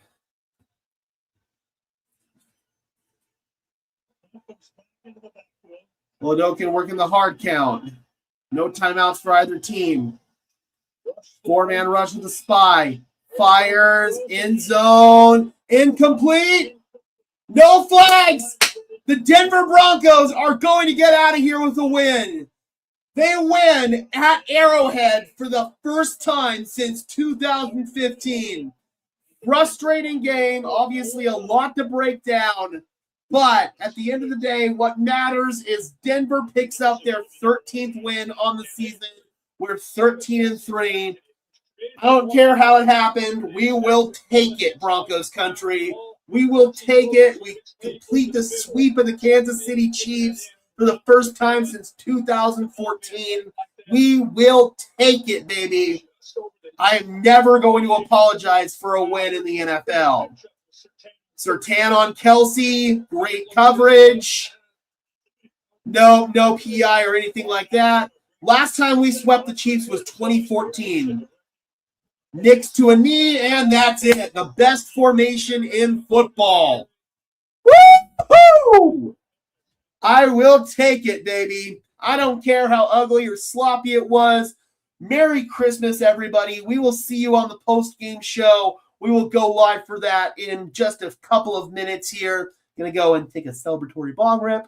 Thank you guys so much for tuning in. Be sure to smash that like button as well as subscribe and ring the bell so these videos appear in your notification feed. Those are both free and easy ways to show your support. Helps tell YouTube's algorithm to push us out, and it helps us get seen by more and more members of Broncos country just like you and me. If you want to go above and beyond supporting the channel, please consider becoming a channel member today. The link is in the description below if you want some extra perks and incentives in exchange for helping us out and helping the channel grow.